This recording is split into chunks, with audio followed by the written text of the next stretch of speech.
All right, here we go. Yo, what's going on, everybody? This is Lewis of the Way It Kicks channel. Got my guys, Jay Elevate, and my man, Mr. Think I'm Possible. Once Yo. again, we are back for another Saturday at the One Pair at a Time podcast channel. Gentlemen, how we feeling today? Feeling wonderful, Famo. How y'all doing today? Doing good. Mr. Think, how we feeling, bro? Hey, good morning, brothers. How y'all doing? Man, I'm feeling good, man. Feeling good. Good to be here. Good to be in the house. Good. So, okay, Tyler said about damn time. I know, okay. Right? One man's so impatient sometimes. Good morning. You're right. Nah, he anticipates our lives every week. We appreciate you checking in every week, bro. We definitely appreciate it. Definitely. Thanks for tapping in, bro. So, Mr. Think, man, saw you picked up another pair of those military blue fours. Put another video out about them. Hey, I like the on feet shot. You know, the split screen on feet shot. I definitely love that view there. Appreciate you, man. You said it's one of the most comfortable pairs you've been wearing this year. Yeah. I am really liking, and this is one of the reasons why when I finally get my SB4s, this is one of the reasons why I think I'm really going to enjoy that shoe, because I am really enjoying this SB shape. And those military blues are just hitting different. Now, I would say that, I'm going to be completely transparent. I would say that about the Bread Force, but I haven't worn them yet. So you haven't even worn your Bread Force yet? I haven't even worn my Bread. Okay. So those are actually still dead stock. But I'm really loving this SB shape, bro. I mean, so when I finally get my pine greens, I know I'm going to love them. And I actually will rock those. I'll throw them right on feet. Got you. Oh yeah. I'm really enjoying this shape, bro. Oh yeah. Got you. Reese's Piece. Reese's in the house. Listen, I would have to say the new shape of the yep. What's going on, y'all? Appreciate you guys tapping in. Yes, sir. It's interesting how many times the military blue 4 has actually restocked at this point. Because where'd you pick that pair up from? The DTLR. I want to check out that DTLR, and that was retail, so I paid the full $215. So it wasn't cheaper. It wasn't below retail, should I say. Yeah, I mean when they restock in the store, sometimes it's tough if they restock them and then put them on sale right away. Right. But let's say this though. Every time, that's like the 15th, really 14 times the military blues have restocked. At DTLR? Well, I mean, just in general. In general. You know what I mean? In general, it's probably more than that, but go ahead. In general. In general, it's probably more than that. It's probably way more than that, to be honest with you. Even in the video, I said 119 times or something. Yeah, you did. Yes, you did. You did. But I will say this. That particular silhouette sells out every single time. I agree. Every time. I agree. So even though there's an abundance of pairs out there, people are still eating them up, grabbing them up, and that says something. That speaks volume when it comes to a highly sought after silhouette. Whether you're talking about you want to rock it on feet, it's one of your favorite wears, or even later on down the line in long-term runs of trying to resell that particular silhouette. Whatever the case is selling out. Yeah. So I bring that up because we've been hearing, at least at this point in time, 300,000, 400,000, it could be 500,000 pairs of the Black Cement 3s that are to be releasing this year during holiday season. And now they say stock is supposed to be hefty. So when I hear 300,000 and 400,000 in the past, I probably would have said, yeah, that's hefty stock. But considering the amount of times we saw the military blue 4s drop, I'm thinking hefty stock is probably going to be around, 1 million pairs. I'm glad you mentioned that. In this sense here, what do you guys think we're looking at overall? Because maybe that number is just what we're going to get from the Sneakers app. What do you guys think overall we're looking at in terms of numbers for the Black Cement 3s? I'm glad you mentioned that, because when it comes to these military blues, do you remember the rumor was there were going to be 1 million pairs of those? Yeah, it's like 1.7 million or something like that, they said. And when they first dropped, with them selling out, we were like, nah, there wasn't a million pairs. But now with all of these restocks, it's actually starting to make sense, right? Now it's like, all right, that's starting to make sense. So with these Black Cement 3s, I mean, yeah, that's double up, triple up worthy in my book. So even if they don't start with, that heavy stock, it's possible that they have it and they're just gonna, restock them or whatever the case is. So I can see it happening now. I can totally see it happening, which I also think is a smart play. It gives people multiple chances. I said that in the video too. I was kind of like, look, if you don't got these by now, you ain't even trying. You know what I mean? Yeah, I would agree. Like, you're not even trying. Especially as a Bigfooter. Exactly. When I say Bigfoot, I'm talking from 11 to a 13. I agree with that. Oh yeah, for sure. From 11 to a 13. If you don't have these by now, it means you probably ain't trying. That's right. I would agree with that. That's right. I would agree with that. What do you think, Jay? So let me say this, man. And no, I'm not jumping off topic. But the Black Cement 3 is absolutely a minimum double up. And I said minimum. That's a double up for me, in my opinion. It's absolutely has to be a triple up for me. Most def a quadruple up. But I'm not gonna say, hey, I believe there's a million pairs, 1.5 million. I'm gonna say this. If they saying it's a hefty stock, I do believe it, that there's a high potential of high stock, and I'm all for it. And the reason why is because this gives people an opportunity to not only get as close to that OG cut, right, the molding as possible. It gives people a piece of that history. And y'all know, y'all know, when it's a Nike Air on the back of that heel tap, I just fall in love over and over and over again. And so my heart is beating. I'm ready to write. He said my heart is beating right now. Yeah, I'm here to write my love letter. Jay's in a love story. Ooh. I'm here to write my love letter. Jay's in a love story right now. So no cap, but let's see what happens. And if it holds to be true, I'm not mad. If it's a shortage, I'm not mad at all. Either way it go, at minimum, it's a double up. Yeah. Yes, sir. Speaking of Jay, Jay got to make sure he looking good for that sofa and love seat. I was just about to ask you, where you at right now, bro? So I'm at a dealership right now. Are you about to cop something, or you just getting a repair done? No. Just getting a repair done. Okay. I got you. But yeah, so like I said, man, I want to be here for the community. I don't care if I'm on the toilet. I don't care if I'm across the world. Whatever I got to do, I'm going to try my best to be there. Well, we think we would care if you was on the toilet, but that's cool. I mean, we would care. Off topic, but let me ask you guys a quick question, only because I've been seeing them a lot out here in Colorado, but I'm pretty sure you've been seeing them a lot. Have you guys actually seen this Tesla Cybertruck now on the streets yet? I see it all yes. over. Yes. Well, not all over, but awesome. I see him quite often. That's dope. I was matter of fact, when I was back at Florida Power and Lights, there's somebody that was parking one in the parking garage damn near every day, and it had a wrap on it too because it had the chameleon color. Yeah. Had like the chameleon colors to it.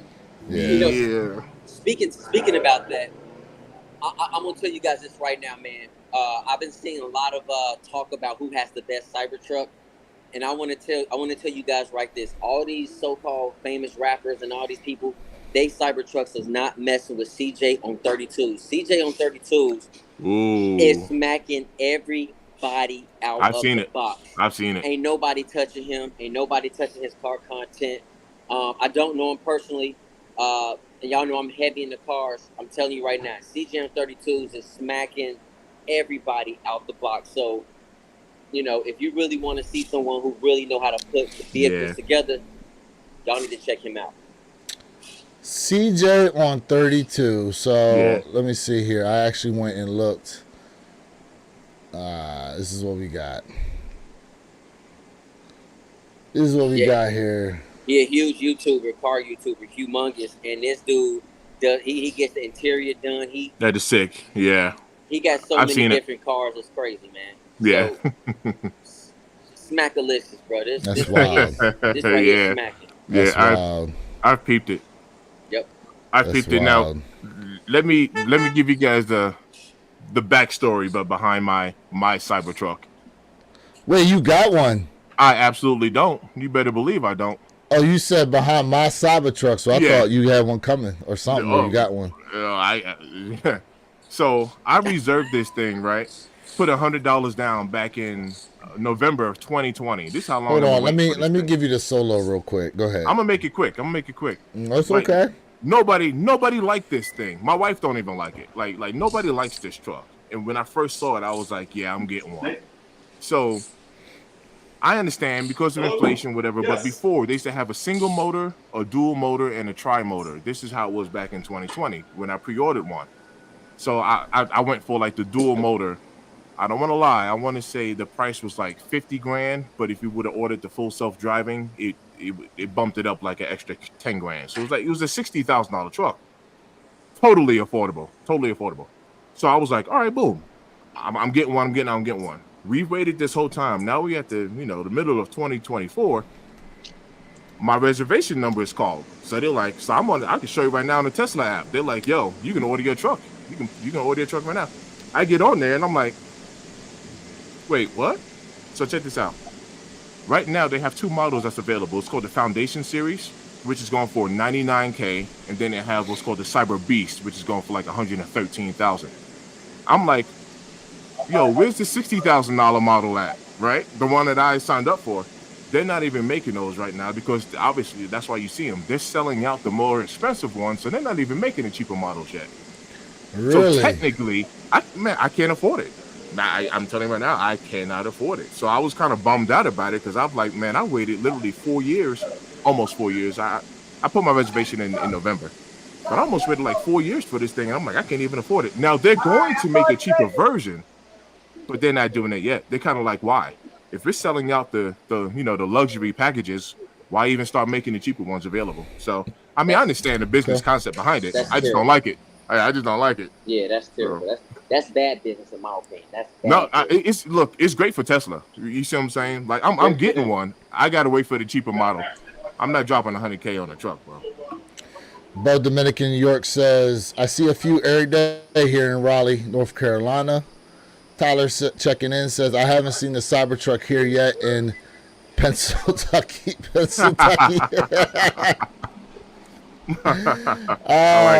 Jason Corley tapping in says, I seen one yesterday with the wrap on it. Okay. Yes, sir. Reese's Pieces goes, just realized Jay is out and about. Love that you still came on. Commitment is strong. There Appreciate we go. Tap it in. Yeah, man. Appreciate that. Here we go. Bo Dominican York says, maneuver on 32s is ridiculous. Definitely a showpiece. 100%. Yeah. Yep. What we got here says they're ugly, not practical, A and lot of people. there were definitely a bunch of recalls on that truck, man. Yeah. Definitely a bunch of recalls. So the F-150 is America's best-selling like pickup truck, right? Yep. The F-150 is the truck, and Ford's been making trucks for a very long amount of time. So real quick, not to cut you off, but the F-150 seems to show up as one of the top 10 most reliable vehicles you could actually buy out there. So every time they do this list, it's a bunch of Honda and Toyota on there, but the F-150 does show up on that top 10 list. 100%. Right. So go ahead, bro. So my rebuttal to that. I don't have a rebuttal for you to say that it's ugly and it's not practical because, like I said, a lot of people don't like this truck, right? So, matter of fact, watch this. I actually like the Cybertruck. I would even go as far as to say I love the Cybertruck, but when I first saw one in person, I was able to put on my non-objective lenses, and I looked at it from a non-objective view, and I was like, it does look a little funky. I even said it myself, right? But I actually do love the Cybertruck. Now, as far as the recalls, I'm going to agree with you 100%. I'm not going to defend this truck at all. This is Tesla's first pickup truck. So what I would submit to you is with all of the issues that the truck is having, this is the worst model and the worst edition that they're ever going to have. It's only going to get better from here. Like, literally. So I'm not defending those issues. It's only going to get better from here.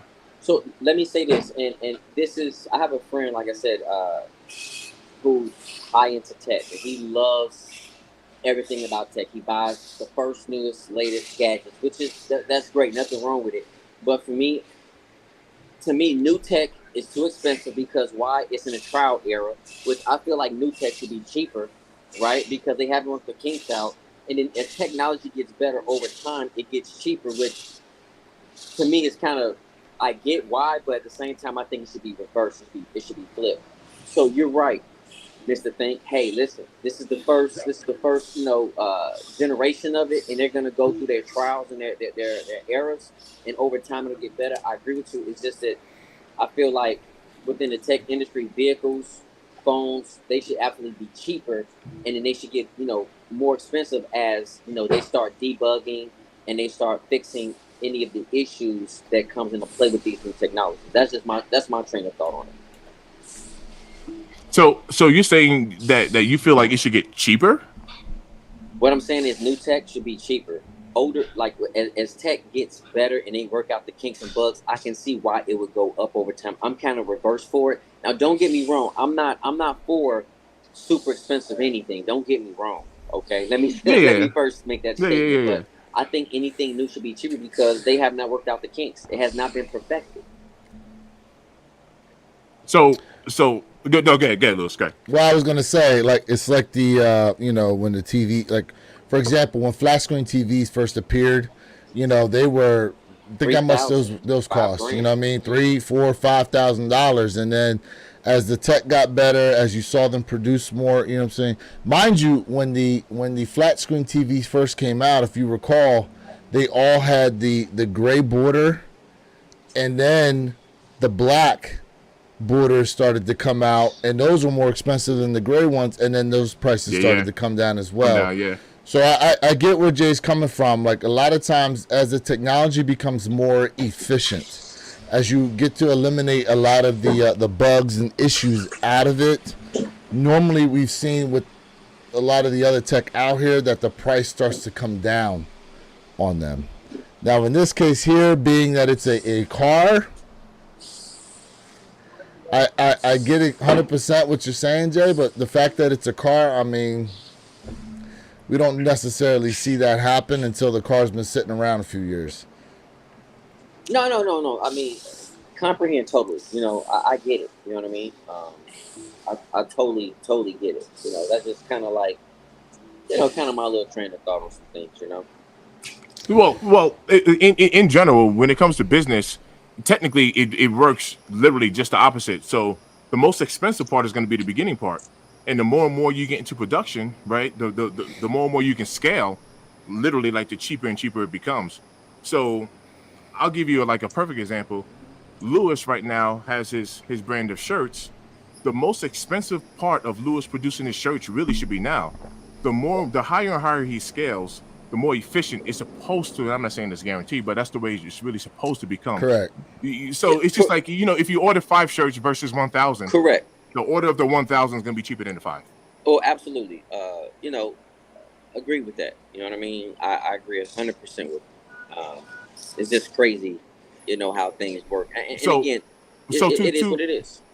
To back up what you're saying, I have a 5 Series BMW, right? Mm-hmm. I'm 6'3". I really wanted the 7 Series Beamer back when I got my car's paid off now, but back when I got it, I was really looking at a 7 Series. The problem was the 7 Series had so many issues, and this is the reason why. BMW puts their best tech, and Mercedes do the same thing. They put their best tech into their larger models, and then when they work out the kinks, the smaller models are actually better than like the flagship car, if that made sense. So they test it out in the larger models. Correct. And then the 5 Series and the 3 Series end up being even better than the 7 because that's when the kinks are really worked out. And that was really the reason why I went with a 550. Other than that, I really wanted that 700. We got my guy Fact checking in saying, "Good morning, fellas. Good morning to you. Appreciate you tapping in." Hey, what up, bro? My man says, "I would never buy a Tesla, bro. Just my opinion, but weighing in, I don't think it's a good idea, especially if you live in a cold weather state." Yeah, it's funny he brings that up because just this past year, during the wintertime in Chicago, there was like a whole parking lot of Teslas that were immovable because of how cold it got and it, you Yeah. know, affected the batteries. Right. Couldn't even start them things. Yep. Right. 100%. We got That's Tyler right. checking in, says, what tech difference is the Cybertruck that isn't already in other electric vehicles? I mean, that's a good question. The thing is for whatever reason, there's a bunch of recalls on that vehicle versus the other ones that Tesla's put out. Yeah. So, Once again, the cool thing, like y'all know I got Tesla stock, right? So I'm not trying to become like a Tesla side, like mouthpiece for them. But I will tell you this: one of the coolest things, every vehicle has recalls. One of the coolest thing about Tesla in particular, whenever they have recalls, is that, and they don't like to say this over the media, they're over-the-air updates. So just like how Jay is literally sitting in the dealership right now, 9.5 times out of 10, your recalls that's coming from Tesla, it's gonna come over the air. You just download it and it's done. You don't physically have to take your vehicle into the dealership. But that's the part that they don't. Tesla got like a but bad. with the Tesla truck though, it was a recall to where they asked you to bring it back to the dealership. Like I said, the truck is yeah. like the one-off because it's the Yeah. new version. You know what I mean? So look, the truck has issues. There's no doubt about it. But like I said, it only gets better from here, and that's my argument. It will get better. What was the vehicle? I think it was a hybrid. I want to say it was the whatever the Toyota hybrid is, a small one.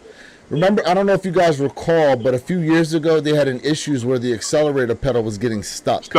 I do remember that. You remember that? I do. Yeah. I do And remember that. and at first they tried to deny that it was an issue until a couple people unfortunately lost their lives in those vehicles. Yeah. And then I do it remember was that. like a mass recall on Yeah. that. So I believe the issue with the Cybertruck was that some of them could just catch on fire. Is it not true? Yes. That's Yeah. that's the dangers of an electric vehicle. Yeah. Yeah, you might get a little toasty. So if you Hey, live in he a, said a little toasty. if you live in a cold weather state, Hey, no, I'm just he playing. said I'm this just vehicle will keep you warm one way or another.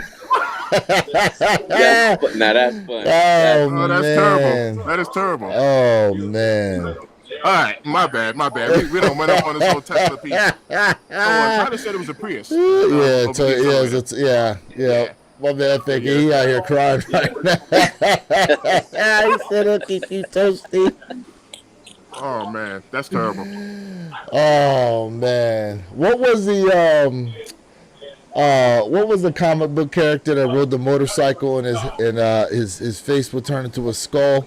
Ghost He Rider. had the fight. Ghost Thank you. Rider. Turn you Ghost into Rider. Ghost Rider. Yeah, There we go. yeah. That car catch on fire, turn you into Ghost Rider. That's right. That's right. Oh my goodness. All right, so we were talking about money a little bit, and it's interesting to bring that up because recently the WNBA, people have actually been starting to invest in that league, and right now it looks like they're set to cash in on a rising popularity with a $2.2 billion with a B billion dollar media deal. How do you guys feel about the money coming into the WNBA right now? Listen, man, give these ladies their props. They are skilled, right? They are definitely on a different level when it comes to being a professional. And the crazy thing is that I understand why there's a huge pay gap between the WNBA and the NBA. But I think it's about time for these women, right, to absolutely get that pay increase. Because if the popularity of the sport is growing on a global scale, why not push that money out to the players? Because without the players, the WNBA, the NBA, the NFL, NHL, right, the hockey, soccer would not exist. So give these players, these athletic professional women, give them their props, and I absolutely support them. So it says right here, the NBA negotiated the WNBA's media deal alongside its own massive media rights agreement with Disney, ESPN/ABC, NBC, and Amazon. Those companies will have their own WNBA packages, according to the report. So most of this money is being subsidized once again from the NBA deals. And to me, I feel as though a lot of this is coming from these two players I'm showing right here. We got Absolutely. Caitlin Clark and Angel Reese. Like, Absolutely. the storylines about them coming out of college is part of the reason why the WNBA has been able to see the uptick in popularity that they're seeing right now. What you got to say on this, Mr. Think? Yep. Finally, like I can be extremely transparent. For the longest time, I did not watch women's ladies basketball. I just could not get into it, and I mean, coming from someone who hooped, like, when you watch somebody miss a layup and grab a rebound and miss it again and grab a rebound and miss it again and the ball gets turned over, I'm like, ugh. So like for the longest time, I just couldn't watch it. Now, ladies basketball is very interesting. Like I've converted over. I'm not even gonna lie to you. Is it the storylines for you though? No. It's not even just the storylines. It's actually the play. It's actually the play. Like the play is better. Like and like so I'm not trying to be like I'm not trying to critique too hard and say, hey, how did you miss an open layup, right? People miss free throws. It happens, right? But before, the play was actually just so bad. Now I'm talking about on a professional level. Like the play was just so bad. I was like, I just personally, now all of that has changed for me. So when it comes down to the pay, my next, I guess, rebuttal to that used to be, well, you're not bringing in the money because, they would immediately say, we want to get paid as much as the men. It's like, you're not bringing in the money that the men are bringing in. Correct. Now that we can prove that the funds are rolling yes. They're starting to, yep. Pay these women their money, 100%, bro, 100%. Pay them. Jay, you had something you were getting at? Yeah. Can I get a highlight moment, please? Oh, he's gonna highlight it. Okay. He's calling for it. He's calling for it. ISO mode. He must ISO right now. Everybody back up. Let me say this. I'm not gonna say I have always been a huge WNBA fan, but let me tell you something. Candace Parker, girl, close your eyes and let the rhythm get into you. Ooh. All right. So anyway, I will say this. I will say this though. I got turned on really with the WNBA with Miss Candace Parker. Miss Parker. Dude, right here. Miss Parker. But he is a married man too. Yep. On a serious note, I will absolutely say that I feel like Caitlin Clark, I will feel like Angela Reese they have a big influence on the reason why the WNBA is being highlighted now, in my opinion. We can take it back to Cheryl Swoops. I mean, don't get me wrong; those are absolute WNBA legends, right? But we're talking about because of that college battle of how those moments took place. I feel like this is the reason why the hype is there. Now, the question I do have for you is, where your kicks? Who do you think should be leading the run now for Rookie of the Year? I have my reasons who should be leading, but I definitely want to hear you and the community's thoughts on who should be the leading Rookie of the Year right now. Ooh. Who should be leading? Well, it's actually a good question as far as who should be leading. I mean, I did see Caitlin Clark just set a WNBA record with 19 assists as a record. She had a double-double, 24 points, 19 assists, and 19 assists were a WNBA record, set by a rookie. I mean, listen, she as far as rookie standards are concerned, I'd say she's having a good year. But some people are saying that, the team is not performing well overall, like their record isn't there. But at the end of the day, it is an individual award. But see, Angela Reese has had some great games too. I don't know, man. It's a tough call at this point right now. I mean, there's a reason why it's neck and neck, right? There's a reason why it's neck and neck. I would have to honestly see how the rest of the season plays out. You know, obviously there's a lot of eyes on Caitlin Clark right now, seeing as how, you know, coming out of college basketball, she was like pretty much the number one ranked player for the most part, and all the publicity that's going on with her since she's been in there. There's been a lot of, I guess, controversy, you could say, with some of her treatment that she's been getting while she's been there in the WNBA versus Angela Reese hasn't necessarily had to experience that at the same time. So, I mean, listen, again, I just have to see how it plays out, to be honest with you. But again, there's a reason why it's neck and neck the way it is. Mr. Think, what are your thoughts?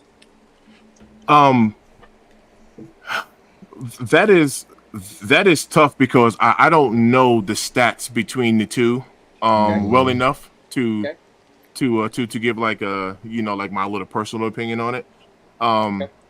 Between Reese and Clark themselves, I am aware of that feud, and I think that feud is very good for business. Yes. I think it's good for business because them ladies are definitely competitive. They're dope, and however, I will admit this, and like I said, this isn't because I don't follow Clark, you know, at all. But I don't know if it's just me, but it seems like Reese seems to get a little bit more off the court attention. So that's, but like I said, I don't know if that's just because I don't follow Clark. So I'm gonna tell you guys. All right, so real quick, hold on a second. So here we go. I actually pulled up the stats here, per game stats. Okay, it says here per 36 minutes. So it says here points per game. Caitlin Clark's at 17.1. Angela Reese is at 13.5. Rebounds per game. Caitlin Clark's at 5.8. Angela Reese is at 11.9. Assists per game. Clark's at 8.2. Reese is at 1.8. Field goal percentage. We're at, let's see here. Clark's at 40.5%. Reese is at 40.2%. Let's see here. Free throw percentage, 89.1%. Angela Reese is at 76%. You said steals per game. Yeah, it was Clark's at 1.5. Reese is at 1.4. Let me see here. Yeah. So, I mean, overall points, Clark's got 445. Angela Reese 324. Rebounds, Clark 151. Reese 286. Assists, Clark 213. Reese 44. Steals, they're actually pretty close. Clark 38. Reese 34. Blocks, Clark 22, Reese 10. Turnovers, 145 for Clark, 42 for Reese. Woo, wow. But it does show here that Caitlin Clark has played almost 200 more minutes than Reese has played. And Clark has played 2 more games at 26 games versus Reese has played 24 games. And double-doubles, Clark has had 9. Angela Reese has had 17. So, there we go. So, in my opinion, I'm definitely going to say Angela Reese is ahead. And I get it. They are neck and neck without a shadow of a doubt. But when you're talking about two of these ladies, they are making history. You know what I mean? If you think about it, Angela Reese, she made history by averaging a double-double for the whole month of July so far. They both are incredible, and I'm just curious to figure out, you know, who's going to win it. But as of right now, it seems like they do have Caitlin Clark ahead of Angela Reese, but I feel like Angela Reese is just a little bit ahead, in my opinion. But whoever wins, it doesn't matter because they both are deserving of it. And I'm just going to be honest with you. They both are deserving of it. So whoever wins, you know, I wouldn't be shocked. I would be like, hey, it was well earned and well deserved.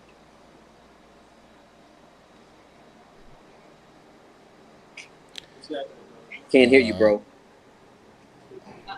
Hey, Mr. Think, you My muted, bad. bro. My bad. There we go. My bad. I coughed earlier and I muted myself. My bad. I was saying I actually want to second that because it is well deserved, and I want to back up my claim I said earlier when I told you I wasn't interested in women's basketball. I remember back in the day, and I don't want to pick on her, but you remember Brittany Griner, right? Yes. Yep. How tall Yes. is she? She's 6'9", 6'8". How tall is Yeah, she? she's up there.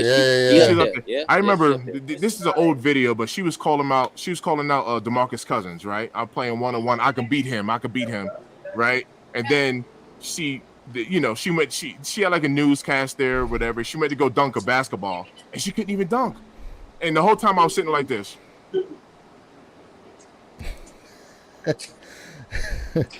And she's over here talking about she can beat Boogie. She's like, I can beat Boogie, and I'm sitting there like this. Nobody playing no defense. The rim was playing defense on her, bro. She couldn't even dunk. And I was like, you see, this is embarrassing, man. I was like, I can't watch this. Yeah, when they start running their mouth like that, it removes their credibility. Right. It removes their credibility, basically, because, like, to say that, okay, you could probably beat him depending on what the game is. We're talking about horse. You know what I'm saying? We talking a game like that, maybe you got a shot. But to play him straight up 1-on-1? Yeah, I would for someone who plays sports, right? Someone who plays sports. Okay, if it's make it take it, right? If it's make it take it, and you hitting all your jump shots, you got a shot. For someone who's played sports, on any given day, you can get blessed and beat somebody, right? On any given day, right? Mm-hmm. But that don't necessarily mean that you're better than them. But could you win a game or something like that? Yeah. You know, can someone tap Gervonta Davis on the chin the right way and knock him out? Sure. It can happen, right? It can happen to anyone. But it doesn't necessarily mean that you're better than them. So beating someone, it doesn't necessarily mean that you're better. I don't know if that makes sense, but it does. You know, on any given day, you can have a shootout 3-point shooting contest against Steph Curry and actually beat him in that one contest. Don't mean you're better than he is. It's funny you bring that up. That's what I'm trying to say. There's a video that's been resurfacing of an investor who went to a Michael Jordan camp and played Mike 1-on-1, and he actually beat him like 3-0. Right. You know what I mean? Like Mike was actually kind of surprised at the way the guy played because the guy went at him and made 3 straight buckets on Mike. But does that mean he's better than Michael Jordan? No. That's my point. Absolutely not. But shout out to him for doing what he did. Yeah. I mean, what about the high school kid when LeBron was in the NBA? The high school kid dunked on him. Remember that? Yeah, I do. So, yes. At the end of the day, like you said, any given day, and by the way, I'm not changing the subject, but Gervonta Tank Davis is my favorite boxer. Not just the beast. But I do feel like Terrence Crawford is that man. But Gervonta Tank Davis is my favorite boxer. My current boxer. So, we say Crawford's the man. Are you talking about that can lay him out, stretch him out? Yes, I do. Whoa, did he? I do feel like that. But let's get back there. I just had to comment on that because we got so much to talk about, man. We could go all day about everything. You know what I mean? Let's get it. Mm-hmm. Let's get it, man. What's up with the chat, man? What's up with the chat? Yeah, man. I'm about to actually get into the chat right now. Let's see here. Jason Corley goes, will LeBron demand Nike to sign Bronny to a shoe contract? That's a great question. That's actually a very good question. I don't think LeBron has that type of power. I don't think he has that type of power with Nike. I don't see it, and I don't feel like Bronny his silhouettes would even do well. So, I don't see that happening. Well, we're going to find out because did you see... I got a question for you guys about that. Did you see what... damn, I see his face right now. Damn, what is the guy's name? I see Is his it a face. I can't think of commentator? his name. But he goes, no, basketball player right now. He's on Team USA. Real tall, super skinny. I see his face. Anyways, he goes at Nike. Am I not a nice guy? Did you not see that? I No, didn't see that. no. From damn, what is his name? God, You know plays what team he plays on? for. He plays for the Suns. Kevin Durant. Not Devin Booker. Thank you, Kevin Durant. Oh, Kevin Durant at Nike. Am I not a nice guy? Matter of fact, and then OBJ, Odell Beckham Jr. just finished his lawsuit against Nike. Like, I feel like right now Nike is in a position to where they can't afford to lose people. So could he demand it? Probably not, but could he highly suggest it? I would say yes. oh, are you talking about for the shoe? For Bronny, I don't For see. I mean, For I get it, Bronny, but for so, Bronny. all it right. ain't gonna happen. So right now at the moment, Bronny is catching so much negative media because everyone's pretty much saying you're only here because of your daddy. So he's gonna have so much to prove, which almost isn't fair to him because just coming in the league. Watch this, coming in the league as a rookie, everyone is already have this expectation that you should be hooping like your dad, and so I don't even really think he's getting a fair shot. Will LeBron, or should I say, can LeBron, request that he get his own shoe or whatever? Bronny would have to show up and show out. I mean, Bronny would have to be playing like John Dame Lillard. Morant, on that caliber in order to get that type Yep. of. He would have to be performing like on that level, on some Anthony Edward level. You know what I mean? He would Well, have to be would he- showing out. Do you see Nike giving him a contract? Let's go with that because Caitlin Nah. Clark has a contract with Nike, and she doesn't even have her own shoe yet. She's Nah. been rocking nothing but Kobe's. Correct. And I would say no. I mean, the reason why initially I say no, remember, he was the 55th pick too, right? He's not coming in as the number 1 draft pick and all that. I mean, they really need to give him a break. The man is the 55th pick. Leave the man alone and just let him hoop. Well, people don't even think he should have been that. They don't even Correct. think he should have been drafted. No, correct. But he was the 55th pick. Leave him alone. Just let him play some ball, man. Let him prove himself first. Jeez. Yeah, I mean They're really rough on I him. mean, remember when Michael Jordan's kids tried to get into the NBA? Well, they were. Yeah. I think they played a little bit in the NBA, but it's like the gift and the curse. Yeah, Yeah, I It's don't like say a in gift and a college- curse when you come after your famous father. Now And I I believe don't even remember them even playing NBA. Did they? I don't No, remember that. they never played it. I in the NBA. thought they tried though. I thought that I thought the one got in on the summer league team or something like that. We had to look it up. I know. Marcus. I know they did play scored. college, You, but I thought one had an opportunity professionally at a summer league team, but ultimately got cut. Right. We'll have to look that up. But Yeah. I think the most famous situation we know of to where the son actually outperformed the father, it's in a different sport. And I'm talking about Ken Griffey. Ken Griffey Jr.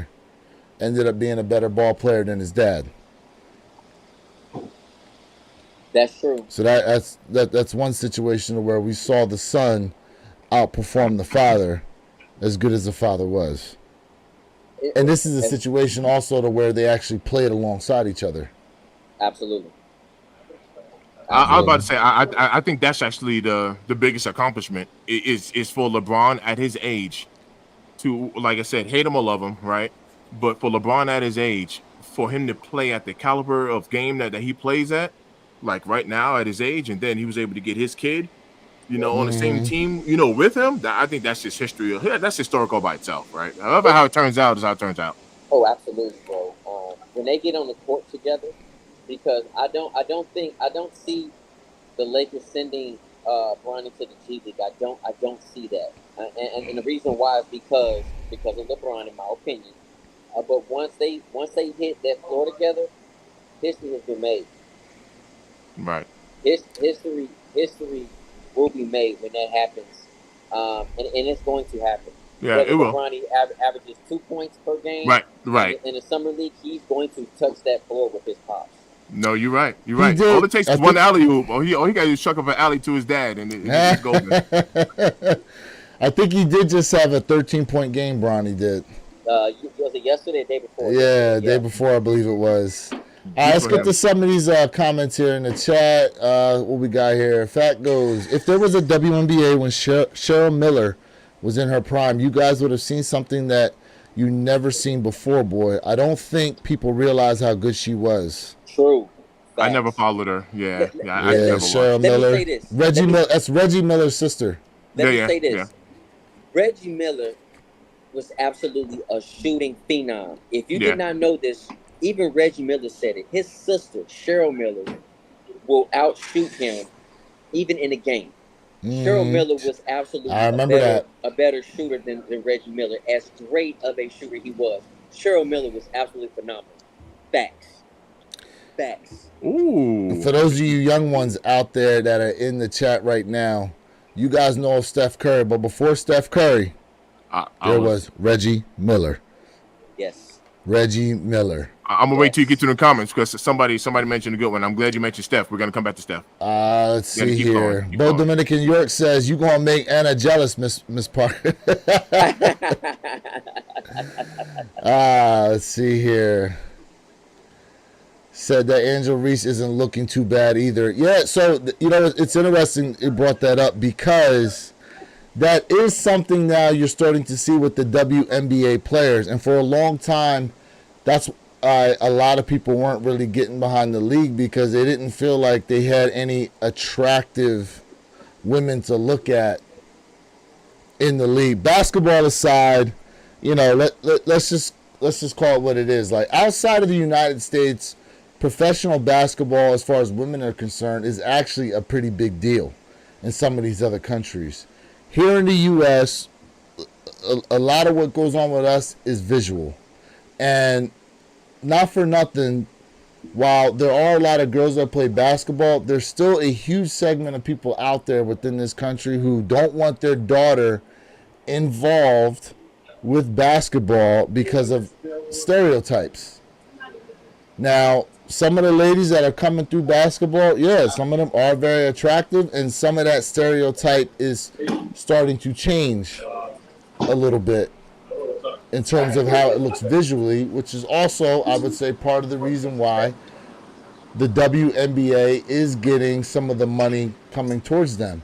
You know, a lot of those players now are starting to embrace those kind of things and start to take on those magazine shooting photo shoots and things like that.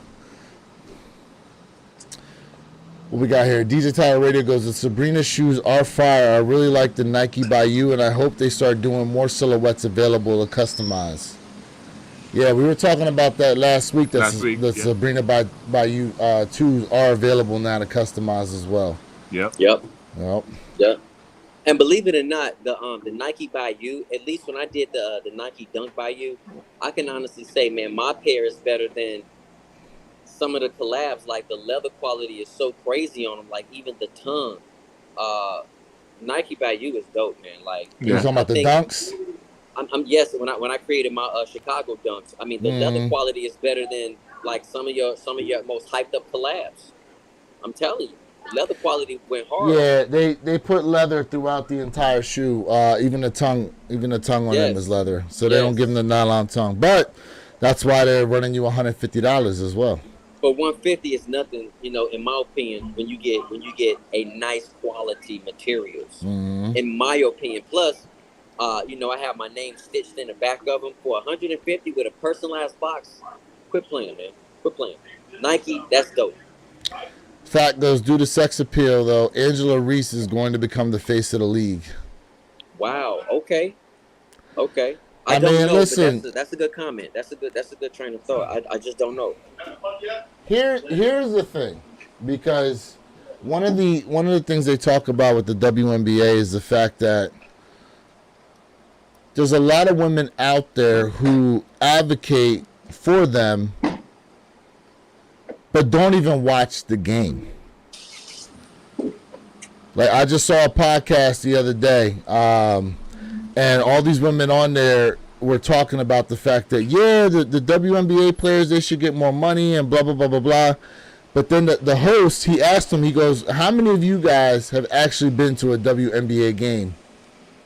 And none of them raised their hands. Yep, that's the lack of support. And then they go, well, how many of you have been to an NBA game? And damn near the whole panel raised their hands. Yeah. So, listen, if you advocate for them, then you should be there supporting them as well. Right, exactly. That's You know what I said. what I That's the mean? lack of support. Yeah. Yeah. Yep. Let's see here. Okay. DJ Tyler Radio goes, my cousin just got a scholarship for basketball. I hope she can Hey. make it to the WNBA someday. Hey, man. Congratulations. Congratulations on that, for real. Hey, congrats. Congrats That's on dope. that. What school she going to? Let us That's know dope. down there in the chat. Yeah. That's dope. Yeah, Let that's us know dope. down there in the chat. Let's Much see. respect. Yeah, my man Fat going crazy right now with these comments. Let's see here. And not 100% woman. I don't believe that person is not genetically modified in one way or another. Hold on. Who we talking about? Reese, Who's he talking probably. about? Oh, Brittany Griner? And not 100% winner. Yeah. Woman. I don't know who he's talking about. Jason Corley goes, Swoops was the truth, but Ms. Parker is a beast. Hey man, listen, Parker's a Candace beast. Parker, bro. Listen, I'm talking about Candace Parker. Absolutely was phenomenal, man. Like you have to listen. Candace Parker was an animal, like and a lot of people don't know this too. When you made a statement where you kicks, and this isn't just like Miss Parker. This is absolutely about just the WNBA and the women itself. A nice amount of the women who play in the WNBA. After the season is over with, they go overseas and they play overseas during the course of the women's seasons. So we don't get to see how they are performing, when they are going to play for another country. So I definitely wanted to highlight that, and I'm glad you made that statement. Fat goes, I don't like that Brittany Griner, and I don't like the story that they sold the American public of her being locked up over that stuff. I believe that was a complete psychological operation. Oh, we getting into conspiracy theories now. Okay. We're getting into conspiracy theories right now. Okay. Yeah, listen, it's funny you bring up the fact that they go overseas, because that is, Brittany Griner was playing pro ball over in Russia when, she had her situation go on. Yeah. Bo Dominican goes, anyone copping the OG lows today? I believe he's talking about the Barons. I think the Barons are dropping today. It's a pass for me. Well, if so, you got 1 minute. Yep. Yeah, Barons are dropping. There's a few things dropping today, actually, on the sneakers app. A lot of SB wear, a lot of let's see, the Barons are dropping as well. I don't know how, listen, Barons retailing at 140, coming full family sizing.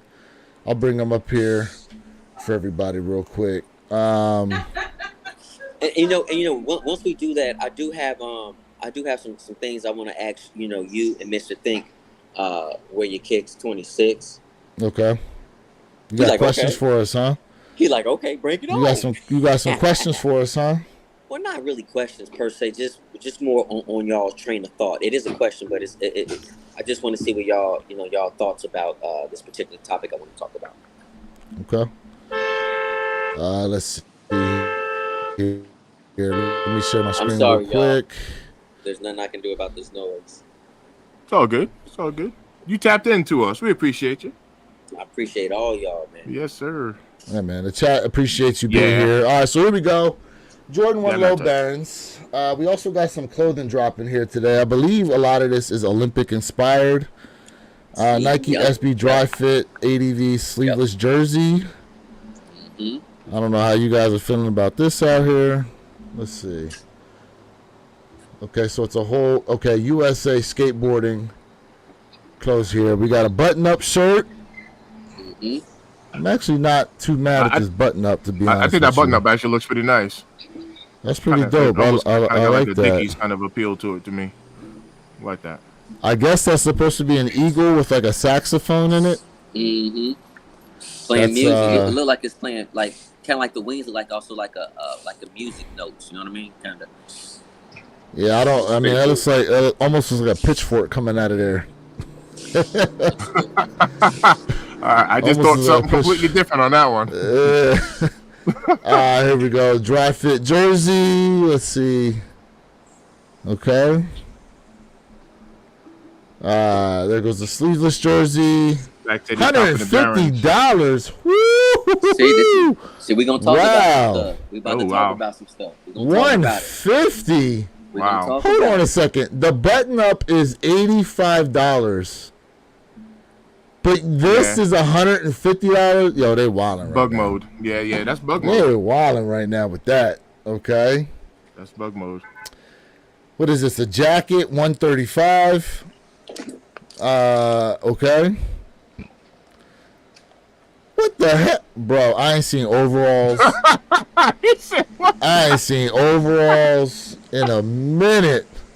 Yo. $150 for these? You got the eagle on the back with the saxophone again? Got the Marios. Bro. Listen, overalls used to be the wave back in the day. Nah, chill. And I ain't never rocked that. That's what I said. I not rocking it like this, though. Hell no. Nah, you gotta take one strap off. Hell no. A bit too heavy on the glutes. Yeah. A little too heavy. Oh, yeah. Here we go. Hoodie. $65 for the hoodie? That's it? Usually your hoodie's over $100. I'm actually surprised by that. I may actually go ahead and cop that hoodie. When are they available? They're available today? Yeah. Let's see. It's after 10 o'clock now, Both so I guess York not. said he went for both SB hoodies. He's still pending. Oh, wait. Let me hit the refresh button. Maybe that's what it is. Oh, yeah. Refresh. Let me hit that refresh button. Are they available? Yes, sir. Okay, yeah. Damn. Yep. Them sizes are moving. Double XL and the jersey's gone. Overalls. Hey, guys, overalls are still sitting. No way. Woo! Look at that. Hoodie is gone in large, Hey, Jay. extra large, and double XL. Hey, Jay, what's your size? I'll get and get you those overalls, bro. Look, pass. Bro, you can get those, wear them to the next sneaker event. Oh my God. The shirt is still sitting. Nike SB shirt is still sitting there for those of you interested. Long sleeve tee, $55. All sizes still sitting. Okay. Congrats, both Dominican York. You said he caught both. You got the Okay, blue. nice. Congrats, fam. Congrats, man. Nice. Congratulations to you on that. All right. Congrats. How many of y'all went for those overalls? Holler at me in the comment section. Yeah, don't lie neither. That's right. Don't lie. We're not here to make fun of you. Right. Hey, Mr. Thing, you gotta go buy your starch, bro. You gotta go to Walmart. Yo, the starch. Stay creased. The starch. Yo. Oh my goodness.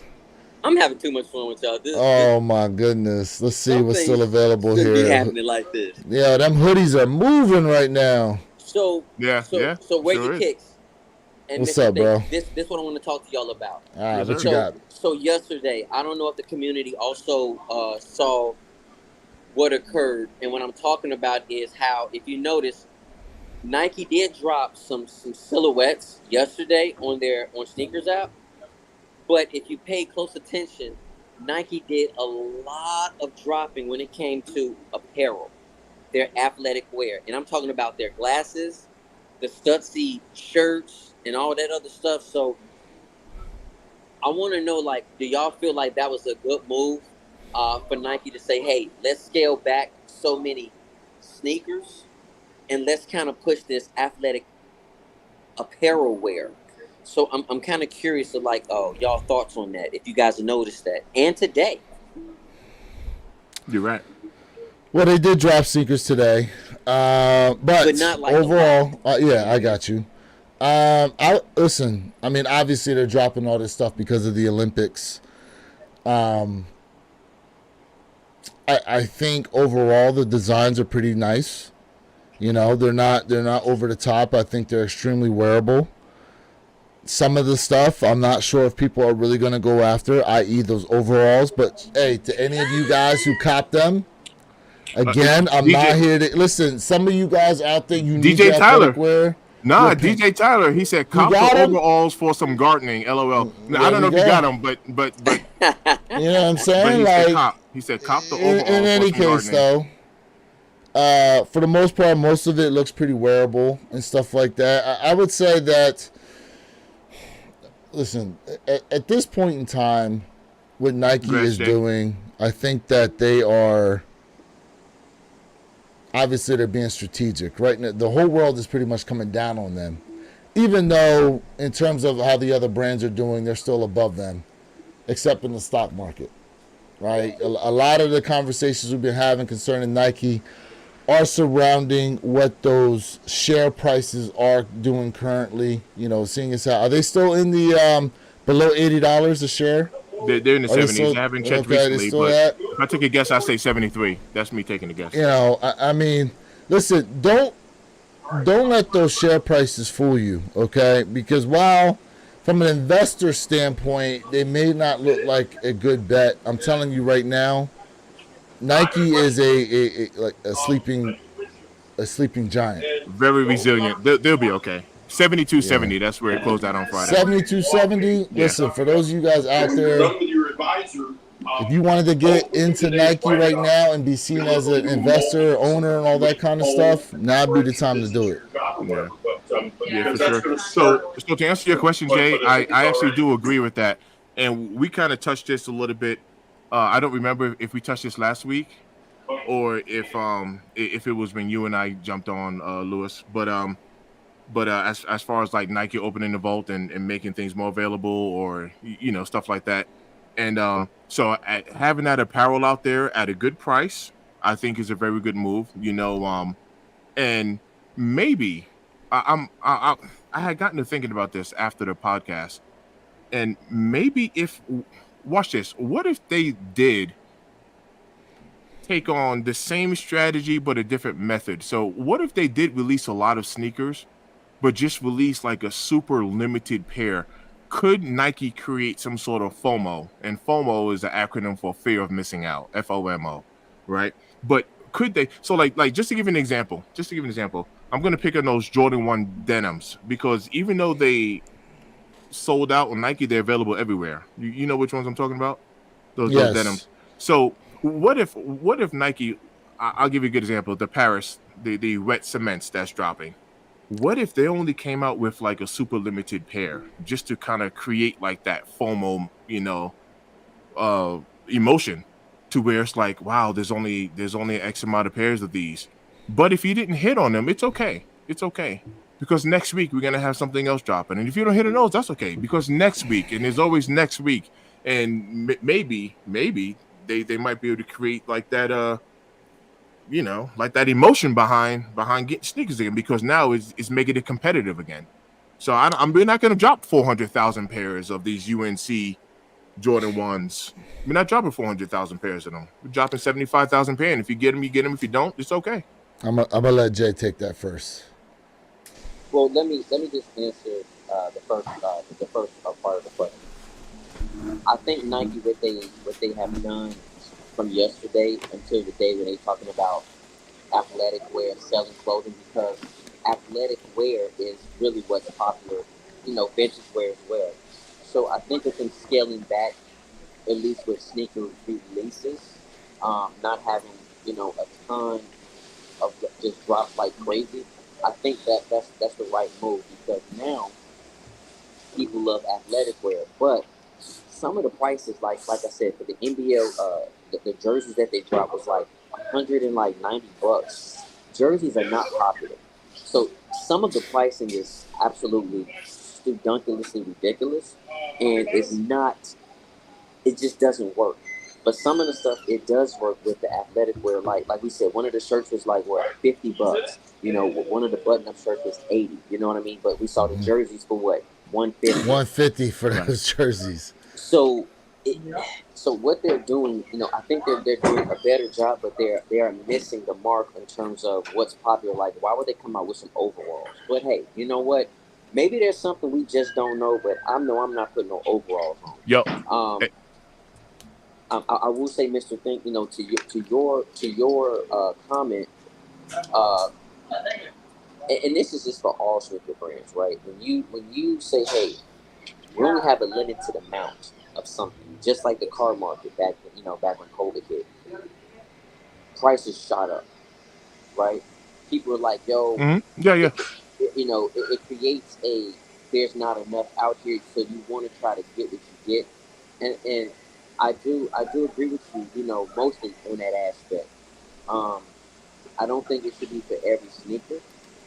I don't think we should have like that many sneakers that are just so limited. But I agree with you saying, have more sneakers that are limited, along with better quality control.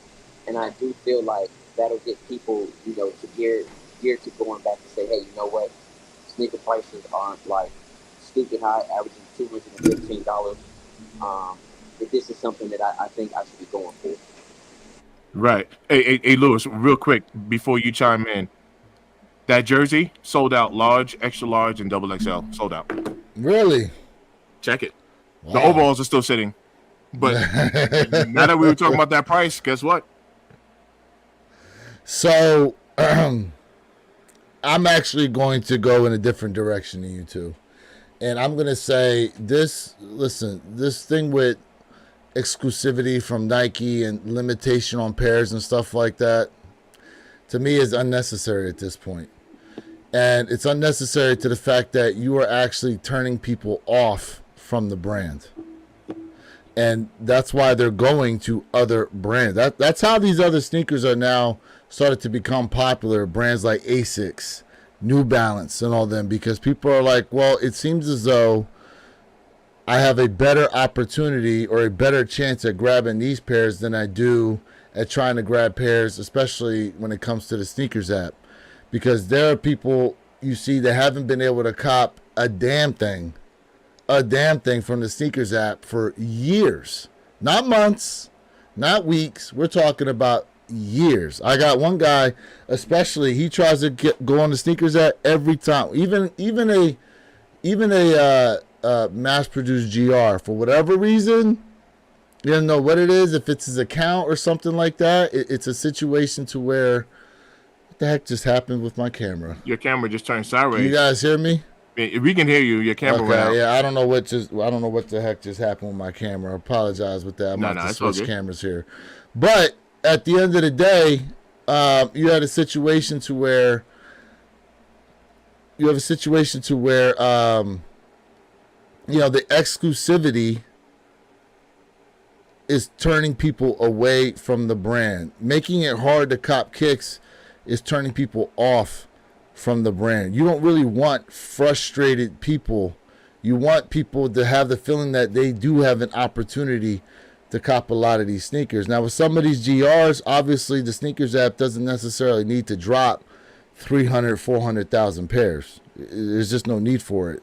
So yes, you're right. When they dropped the denim ones that released like 2 weeks ago, I think it was only like maybe 10 to 15,000 pairs that they released there on the sneakers app. But it was a mass GR that showed up at pretty much all retailers. Absolutely. Right? So yeah, it showed that there was a sellout on the sneakers app, which is cool, but they're readily available at all other places. You know what I mean? So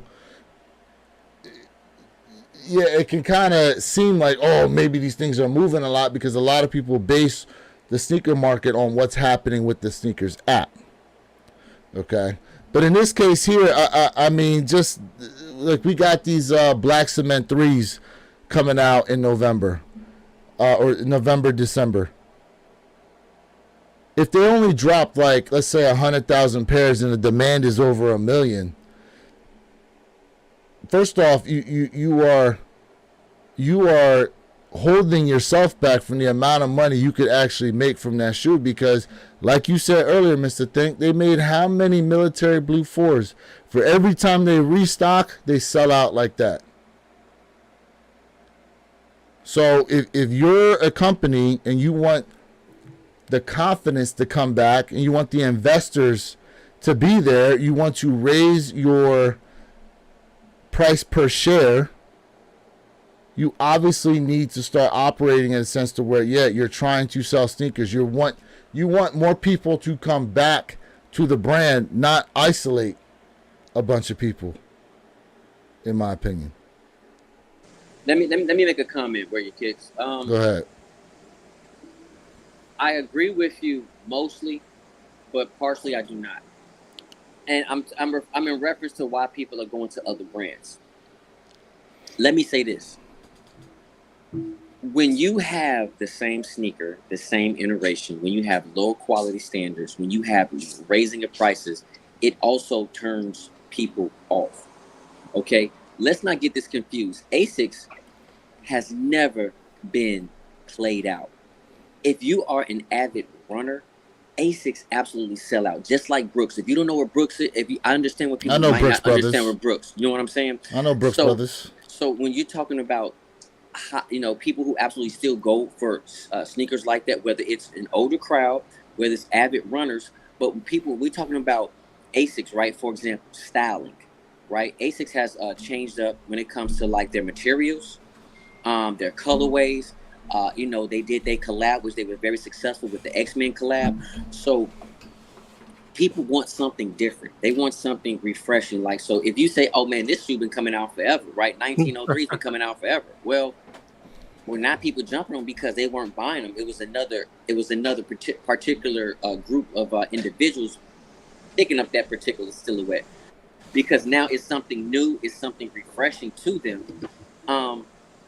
That's where I think that's hurting, certain companies when it comes to people pushing towards other brands. And let's not remember, quality control and comfort is so huge now. And I do feel like when it comes to styling, a lot of people are more about individual happiness and styling opposed to walking down the street looking like every other person, when they walk past someone.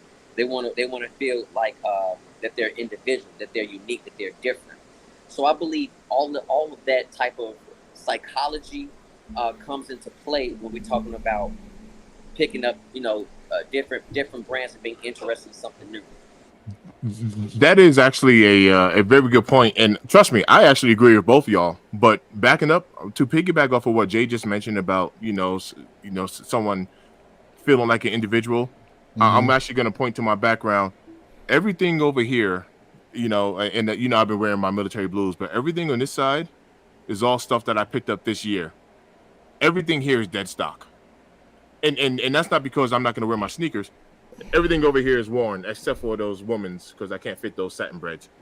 But things over here are worn. So the reason why I wait to wear my kicks is because exactly what you just said, Jay. Like, I don't want to put on something that just dropped and I'm looking down and everybody got them on foot. So I'll wait a year. I'll wait until next year when the new stuff is popping up and everything from this wall is going to make its way over to this wall and then it's going to be on foot. But just on purpose, just so that I'm rocking something. And everybody don't got them on foot anymore because they're going to have the newest thing on and I'm going to be rocking something from this year. I mean, that's like my strategy, if that makes sense. So isn't it interesting how when we were younger and the new sneaker would drop or that new hot item would drop, and if you didn't have them on, if you weren't one of the ones who was rocking them, it was like, damn, like you felt like you were left out of the group. Yeah. You know what I mean? But now as we have gotten older and a lot of these shoes we're copping them, we have them, you know what I'm saying? Like us as content creators, we definitely get them to do reviews on and stuff like that. But yet we let them sit dead stock for a while until we think people have forgotten about them. And that's when we decide to go ahead and pull those out. You know what I mean? To get the people to go, oh, damn, I remember those, or I have those. I haven't worn mine in a while, or something like that. And that's not for nothing, chat. I'm going to let you guys know. That's how some of these shoes that are basically down in the dumps in terms of the resale value is how they end up shooting up because people start to do that. They start to wear them when people have kind of forgotten about them, and then all of a sudden it's like an artificial demand that got put out there, because now people are like, damn, like, oh, I remember I was going to reach back for those and I didn't. I'm going to search me for a pair and stuff like that, which is why the three of us are on record for saying we really feel like those Royal Reimagines at some point, in time, you could see an about face when it comes to that shoe and how people perceive it a couple years down the road. Nice shoe. We have a bunch of comments, but we got so many damn comments. Sneak ahead on a budget. I'm just gonna pick one out real quick. He said he agreed. That's why they. Yep, that one right there. Go ahead. He said he agreed. That's why they dogged the Pandas. So many people had them on foot. It's not a bad shoe. Just everyone had them, and that's because they were just massively right. Because at one point in time, you couldn't find a Panda. They would sell out every single time. What did Nike say they wanted to do? They wanted to kill the resale on that shoe by putting that thing out there multiple times. And not for nothing. So shout out to Sneakerhead on a budget, bro. Hopefully, bro, you was winning last night playing that college football 25 up. Being up late playing that. Was he streaming? He streams? I don't know if he streams or not on that, but he hit me up. He's like, yo, bro, I was up till like 2 a.m. playing. That's dope. But, and mind you, he's on the West Coast. So when he sent me that message, it was like 5 o'clock in the morning when I seen it. But in any case, it's interesting, again, how... a lot of these shoes are getting dogged the way they are. And not for nothing, everybody was high on the Pandas when they was reselling for like $350, $400.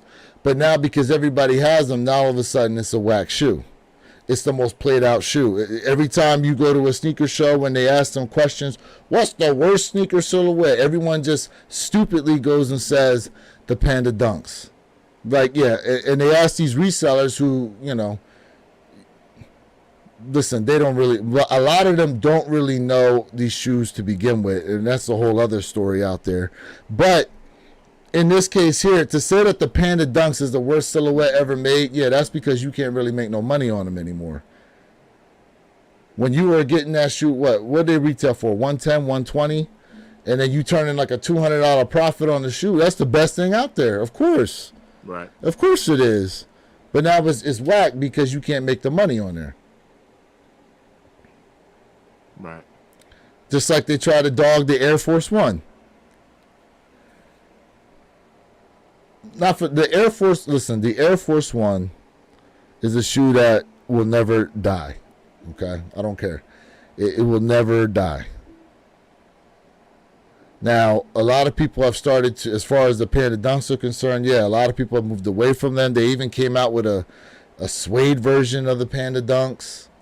You know what I mean? But think about this though, how many black and white shoes, or predominantly black with some white hints in there, shoes are dropping this year that people are going to pick up, i.e. the black and white Jordan 4s that are dropping. Oh, yeah, those Thunders, right? Those white, we call them the White Thunders? Yeah. How many people are going to go pick those up? Yeah. Same color blocking. Right. Because it's a different silhouette, all of a sudden it's better. You're right, because those black and white, what do they call them? The black whites, or the black white. But the Jordan 1s, they didn't move. Correct. I like them. I like those. I like them too. But yeah, they didn't move. I like them too. All right, got a lot of comments to get to. Jay, you got anything before I get to some of these comments? No, man. I'm definitely enjoying everything we're doing, man. I definitely want to see these comments, man. I'm excited about that. Whew, okay, let's see here. Where should I start at? All right, I'm going to go up to... All right, here we go. Fat goes, like Jim Jones to me.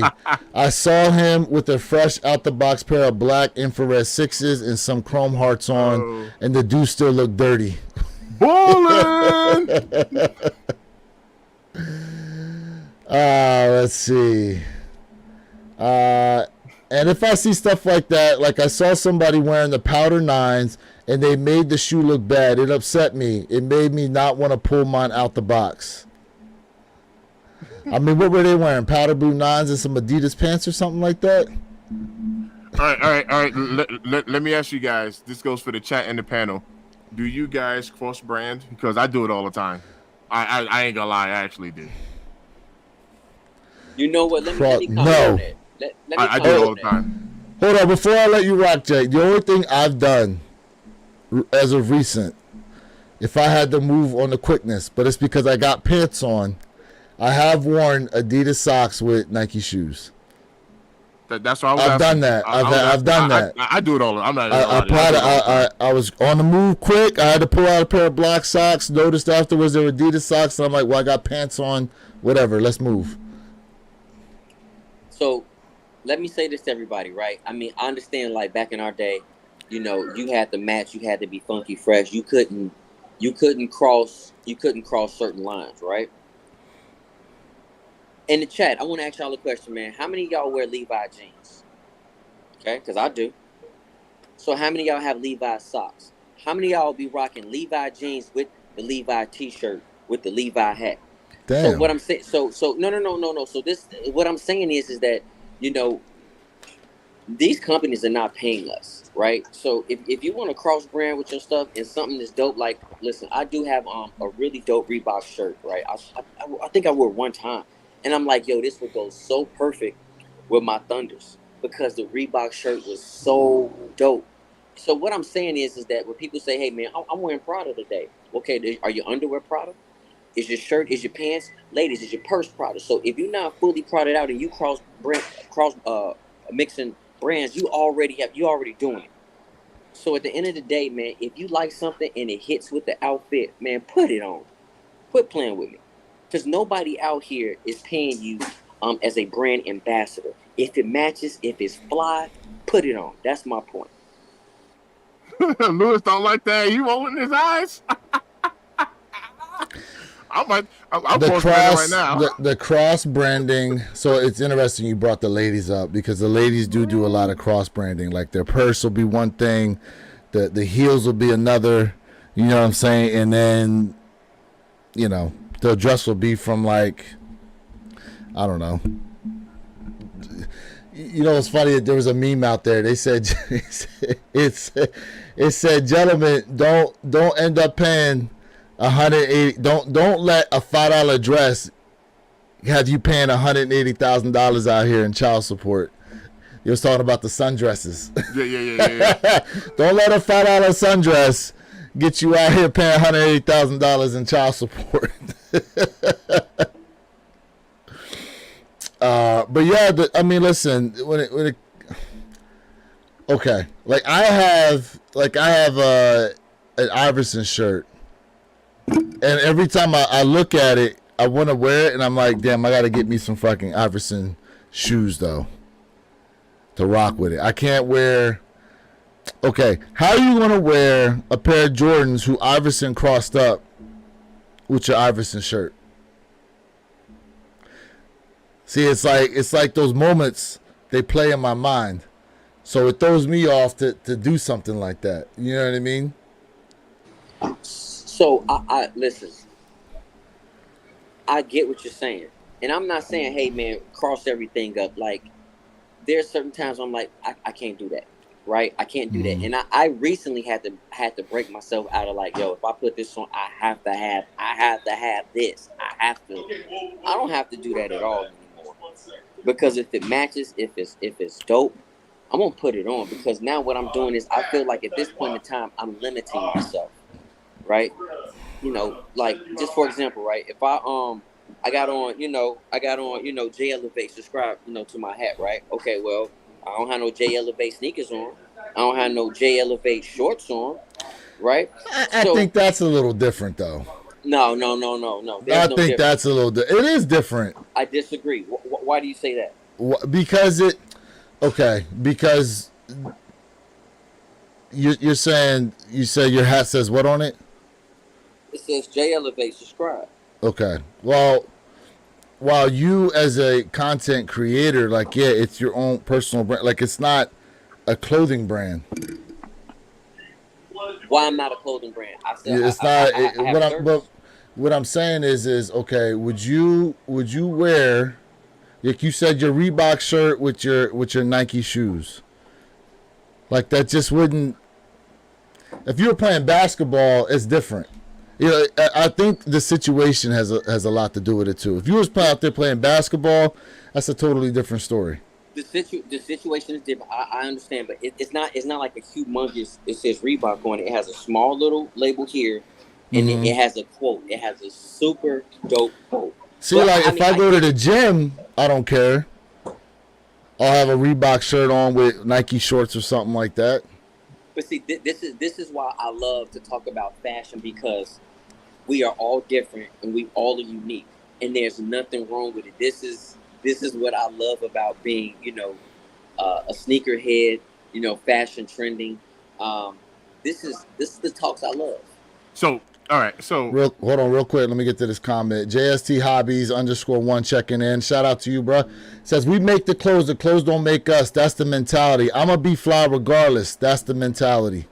I love that. I love that. Because go ahead, what you got? Lewis, I was about to ask you, I don't know who made your hat that you got on right now. I don't know. Okay. New Era. I don't know who it is. New Era, right? So, So if you had some red kicks on, would you not rock that hat because it doesn't match, your kicks? I'm just curious. If it doesn't match your Nikes. The brand? Yeah. Because it's not a color? Nike hat. Because no. A Nike hat? Right. I'm saying the color matches, but you're like, it's not a Nike hat though. But see, would you not rock your hat? That's a totally different situation, because New Era is mainly in the New Era makes team apparel items. So if I have on like this red hat and I had on a pair of red kicks, to me those, I'm matching the colors at that point. I don't think there's anything wrong with it. I was just saying, maybe somebody might say, well, I can't rock this hat because it's not a Nike hat and I have on Nike shoes. There are people who are like that. There are people that say, like, I got my whole everything, even down to my underwear, has got to be Nike. Now, listen, I'm not where, like, okay, if I got on Fruit of the Loom underwear, I can't wear a Hanes T-shirt. You know what I'm saying? Right. I'm not saying it's like that, but we all know brands like Adidas, Reebok, Fila, all them, like they're competing brands in terms of sneakers, apparel, in that aspect. And I guess you could throw in the fact that Nike competes in terms of selling hats with New Era. You could say that. Right. But we all know, in the grand scheme of things, you're not really looking at a New Era hat and someone having on a pair of Nikes and thinking that, oh, well, they're not matching properly. If the colors are off, that's one thing. But you're not looking at it in a brand aspect. But if you're wearing a Reebok shirt and it says Reebok plain as day or Adidas plain as day, and you got on a pair of Nike shoes, it's like, okay, well, now that's thrown off. I got you. Yeah, I get you, but I broke myself out of that mentality. I broke myself out of that mentality because I'm telling you right now, I'm gonna have to show you guys this shirt, and with those Thunders, it smacks it right out the box, right out the gate. It's just dope. So, to each his own, you know what I mean? But at the end of the day, if it's dope, it works. Like right. That's just like saying, hey man, I can't wear my cap and gowns with a tuxedo. Stop playing with me. Stop playing with me. Right. I'm gonna put that tux on and I'm gonna give it all I got. Your boy Biggie said, however, I stay Coogee down to the socks. He did say that. I stay Coogee down to the socks. He did say that. Yep. Man. All right, let me get to some of these other comments out here. Hold on. Let me go back up. The Awake Nike Airship varsity jacket is fire. Bro. I haven't seen it. That jacket's like $800. Oh, snap. Yep. It'll take you back to your Avrix days. Oh yes, yeah. I have seen. Okay, I thought it was something that was just out. Okay. Even the flannel Yeah. was dope, but they wanted what? Yeah. Was it like almost $200 for that dope flannel? Remember the Awake flannel? That Yeah. flannel was so fire, bro. Yeah. We got a question here. I know, Jay, where your kicks. I'm not sure about Mr. Think Possible, but I know we all got the Awake airships. Do you believe that apparel is still sitting on the app? Why don't they put it on sale?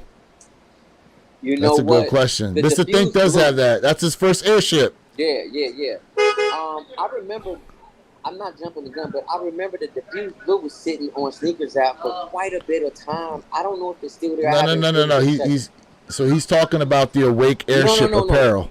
No. I know. I'm just saying, just as an example, like it was sitting there for a while, but it wasn't on sale.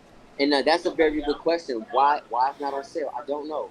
So That's I my know point. a few times they've allowed you to use the discount code on the Awake airship clothing, like the shirt, the jacket, the sweatpants, and all that. Why they haven't dropped that price down yet in order to move those, I have no idea.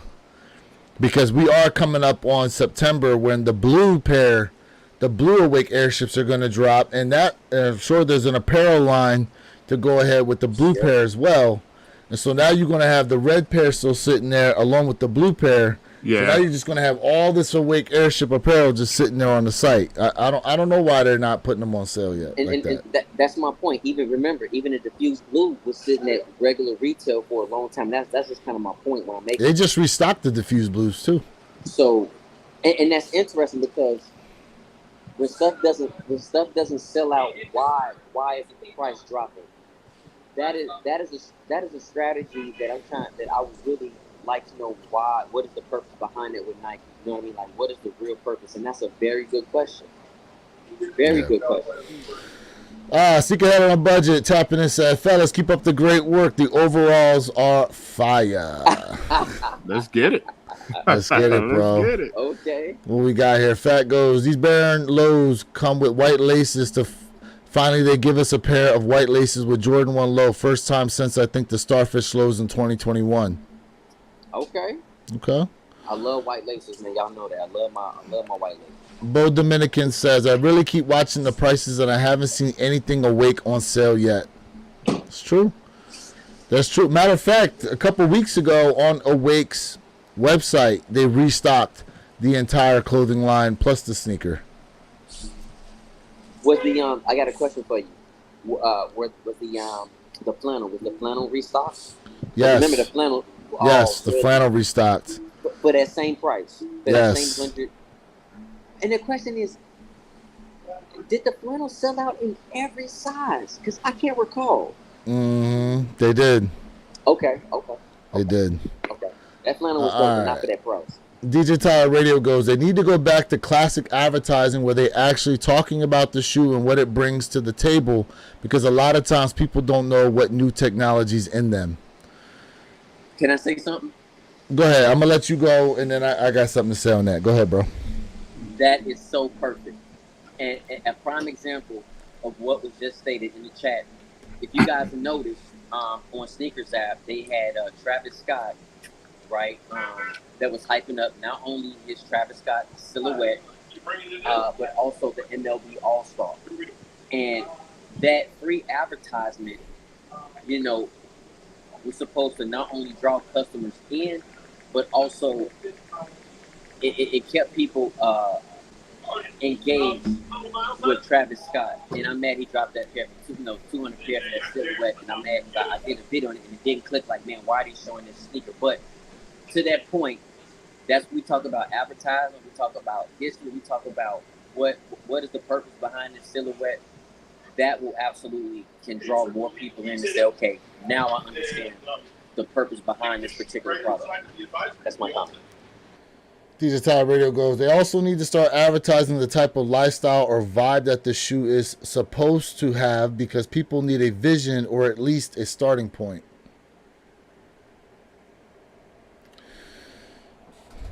Mr. Think, what you got on that? You on mute, by the way. Yeah, my bad. I was actually handling something for work. Oh, no problem. My bad. Come back to me. Give me like 2 minutes. All right. So I'm going to say this when it comes to the advertising and Nike putting it out there as far as what's going on with the shoes. I think all of us here are on record saying that the storytelling from Nike has been pretty much piss poor with a lot of these shoes that have been dropping. Case in point, the Jordan 4s that are supposed to be coming out that were originally dubbed the Parises, and now they're calling them the wet cements.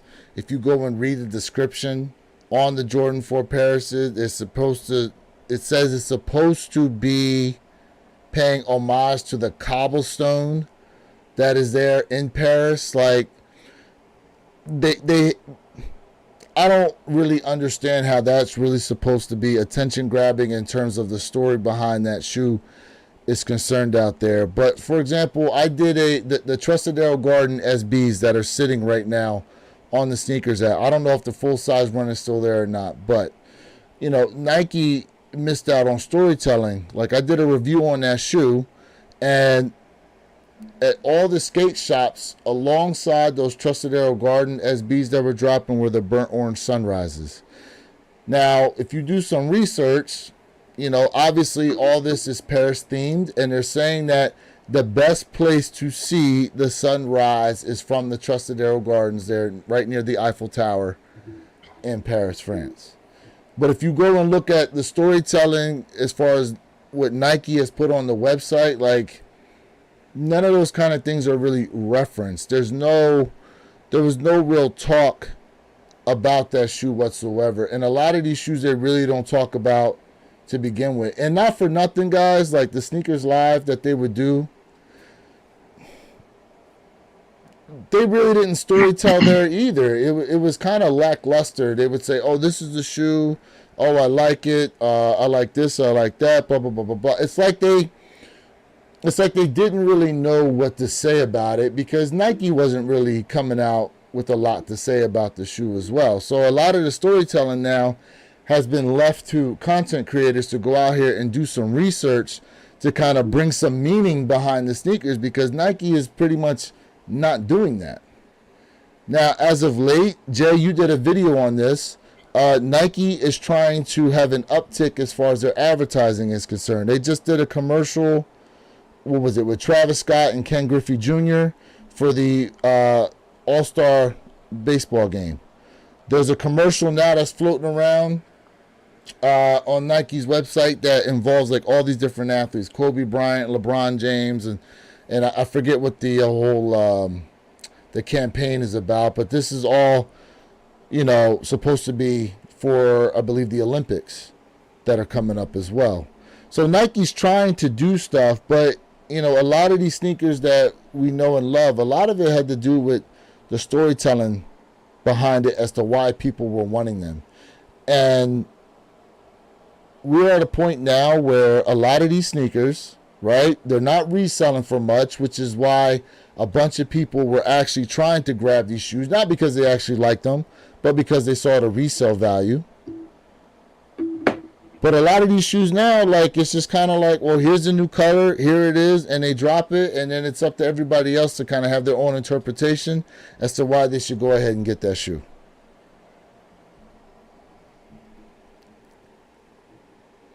Mr. Think, what you got? Oh, go ahead, Jay. Go ahead, Jay. Go ahead, Jay. No, Mr. Think, it's on you. No, good. I'm just going to piggyback off of what he said. Good, you good. So this kind of goes into I also did a video on Nike's like huge announcement, right? And that's in reference to Nike changing up their leadership, right? They're in the midst right now of changing up their leadership, re-strategizing, bringing back individuals who in the past had a lot of success with Nike with their sneaker releases. And to caveat off that, I definitely want to say that this is why you have to have the old leadership, and you need to bring in potential new leadership to cross-reference each other in terms of how to conduct business, how to bring something new to the table with the younger generation, but still the other generation who still like gravitates towards the older generation, towards whatever brand it may be, to make everything come together. So everybody has like, okay, now I know why this is what it is. Now let me make a true sound decision on if this really is part of the game. Because let's be honest, the SB department has been killing when it comes to storytelling, when it comes to the rest of the whole entire Nike brand, right? The SB really is the true storytellers. Just like we can say New Balance, right? So, but New Balance is a collab with Action Bronson. Okay, so what is this collab really in reference to? What is the Scorpius really in reference to? Well, we know it's a limited sneaker, but why? So that storytelling piece means so much. Yeah, I'm gonna piggyback off of both of it. Storytelling is very important. Matter of fact, side note, even when it comes to this whole content creation and being a YouTuber, I mean, their storytelling is very important. By the way, fellas, check your phones real quick whenever you get a second. Joel even said it. He said storytelling is true marketing because it is.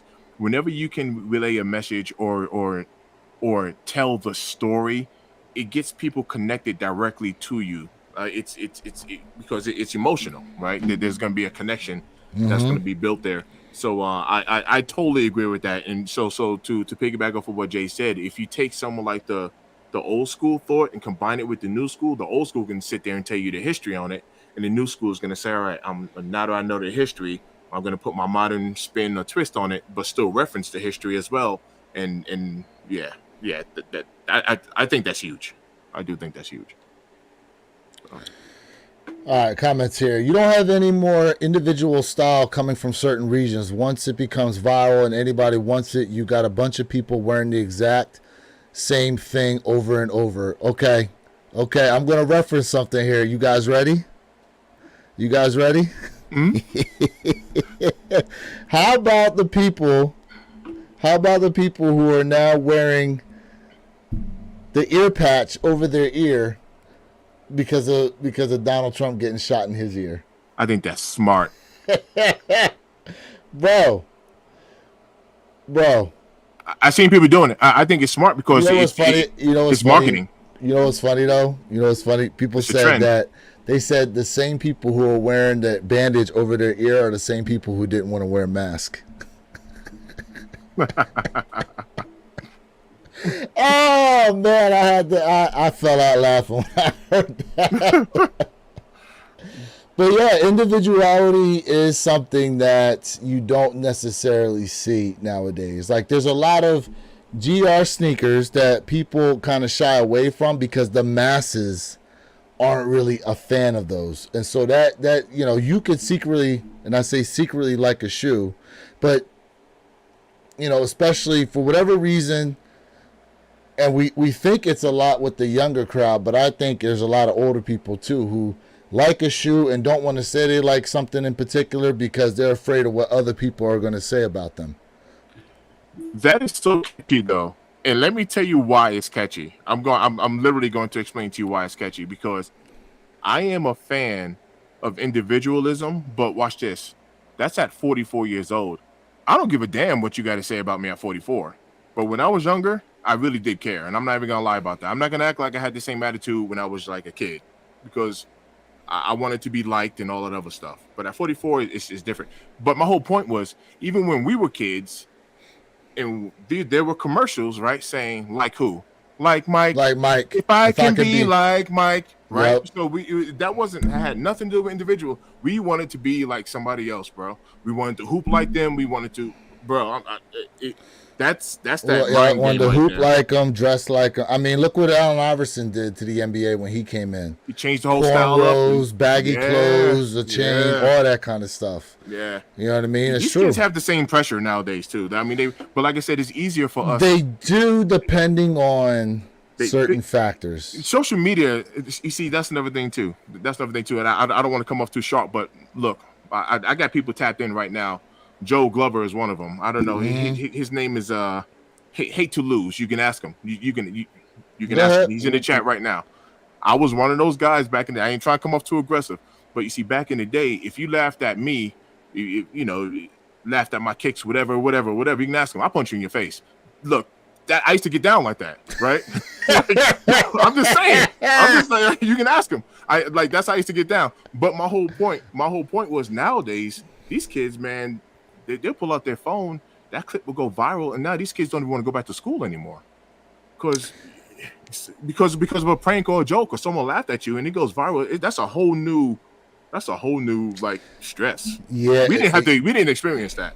You know, it's funny you say that because, not for nothing, there was a clip that was going viral. It's not even about kids.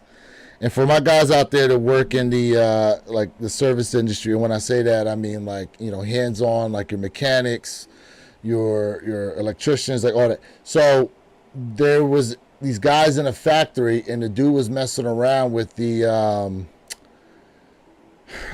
air hose, right? And he was like blowing, like, I guess sawdust or something off the guy. He took the air hose. When the dude went to turn around, the guy took the air hose, and no lie, he blew it up the guy's butthole. But it caused his organs. No joke. It caused his organs to explode. And the dude ended up dying. Damn. Sorry, I'm not mature enough for that conversation. And so but that ties into, remember when the guys, they would jump out the car and the car's moving and they're doing the dance? Yeah. That what was it? Key, do you love me? Remember that? They were doing that challenge. Yeah. There was the crate challenge. You know what I mean? Like all these things, they go viral. You know what I mean? And people can get seriously hurt, whether it be emotionally or physically. You know, back in the day, I mean, listen, our viral stuff was during lunchtime when we were busting on each other. You know, now a lot of this stuff gets put on the internet and it lives forever. Yeah, forever.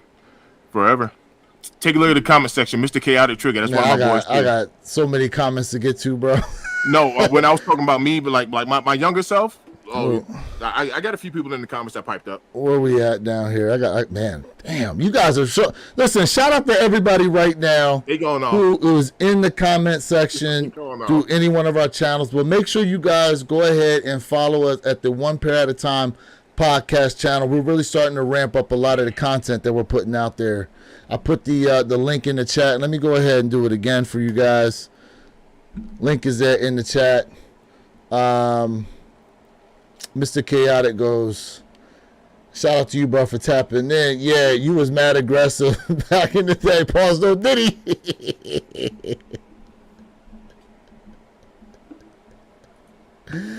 Tyler goes, kids get away from bullying.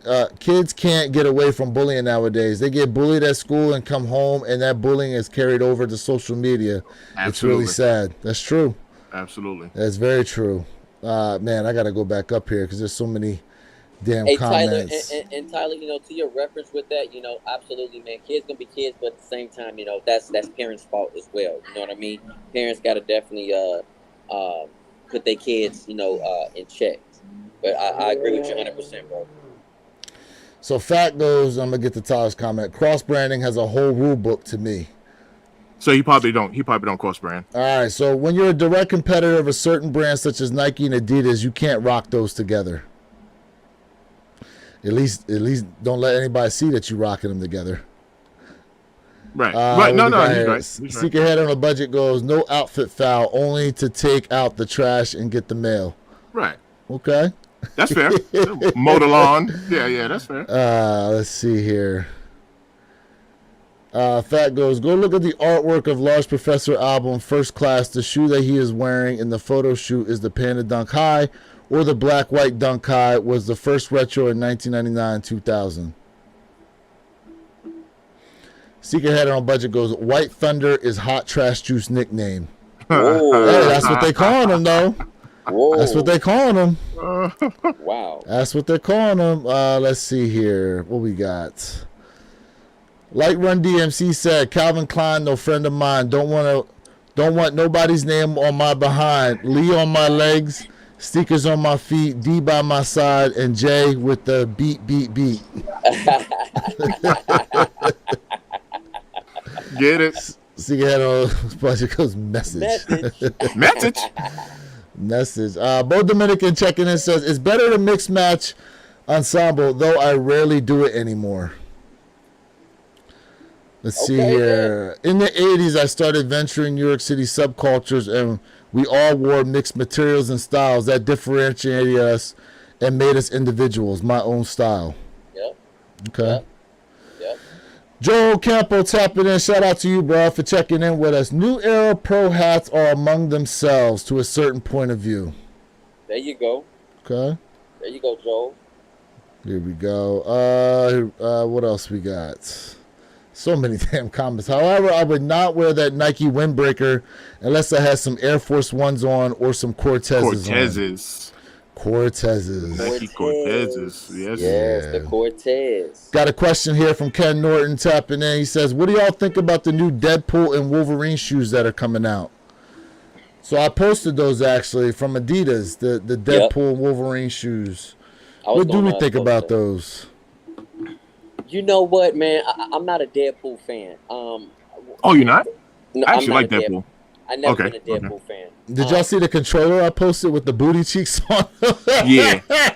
Yeah, people. The Xbox commercial controller with the booty cheeks.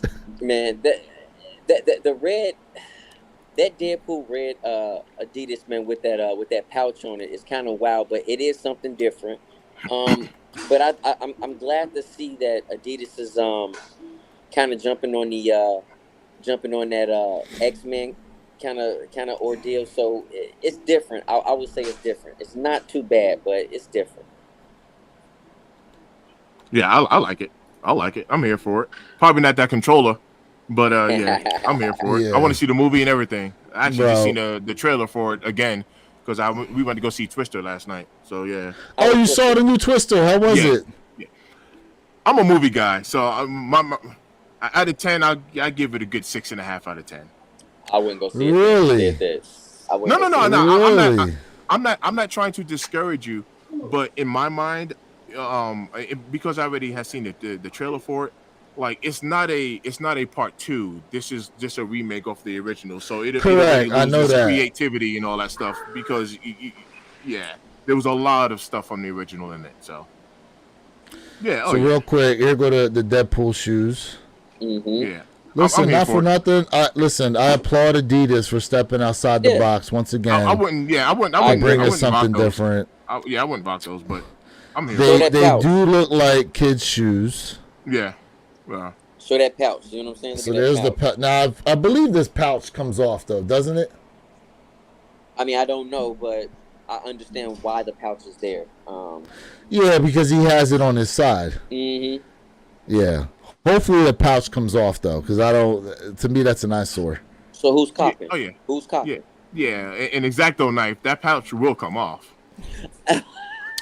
I mean, not for nothing. To me, like I feel like it'd be well, I don't know if I'd actually wear these, but it'd be a great display piece in my opinion. So you feel like You know, it's with a good talking something, piece. yeah, for real. Like it's there are some shoes out there that to me are a little too wild to probably wear, but to actually, as a sneaker collector, you know what I mean. I think that shoes like these, yeah, would be a great display piece. For example, Adidas. Where the heck are the Master Splinter and Shredders? Oh yeah, I remember that. Oh my God! Remember Where are those at? You Don't get giving me us upset. these things? You ain't dropped them things in America yet. Yeah, Don't- I remember don't that. Okay. get me upset. Don't get me upset. Before you drop these, you guys got to drop us the Master Splinters and the Shredders, because I'm still missing those. Don't get me upset. You know what's up with that? Don't get me upset. Not for nothing, too. The materials look pretty good actually on these Wolverines and Deadpools. They also got a cleat apparently. Yes, they do. They got a cleat too that I come think with the that's dope. pouch. I think that's dope. You know, now this is somewhat in direct competition with the Black Cement 3 cleats and a lot of the Jordan style baseball and football cleats that Nike Yeah. been putting out there. I think this is dope. Oh, so the pouch comes off because the pouch is loose right there. Yeah, the pouch is Yeah. loose here, so yeah. Well, Yeah. you obviously can't be wearing that pouch during the game.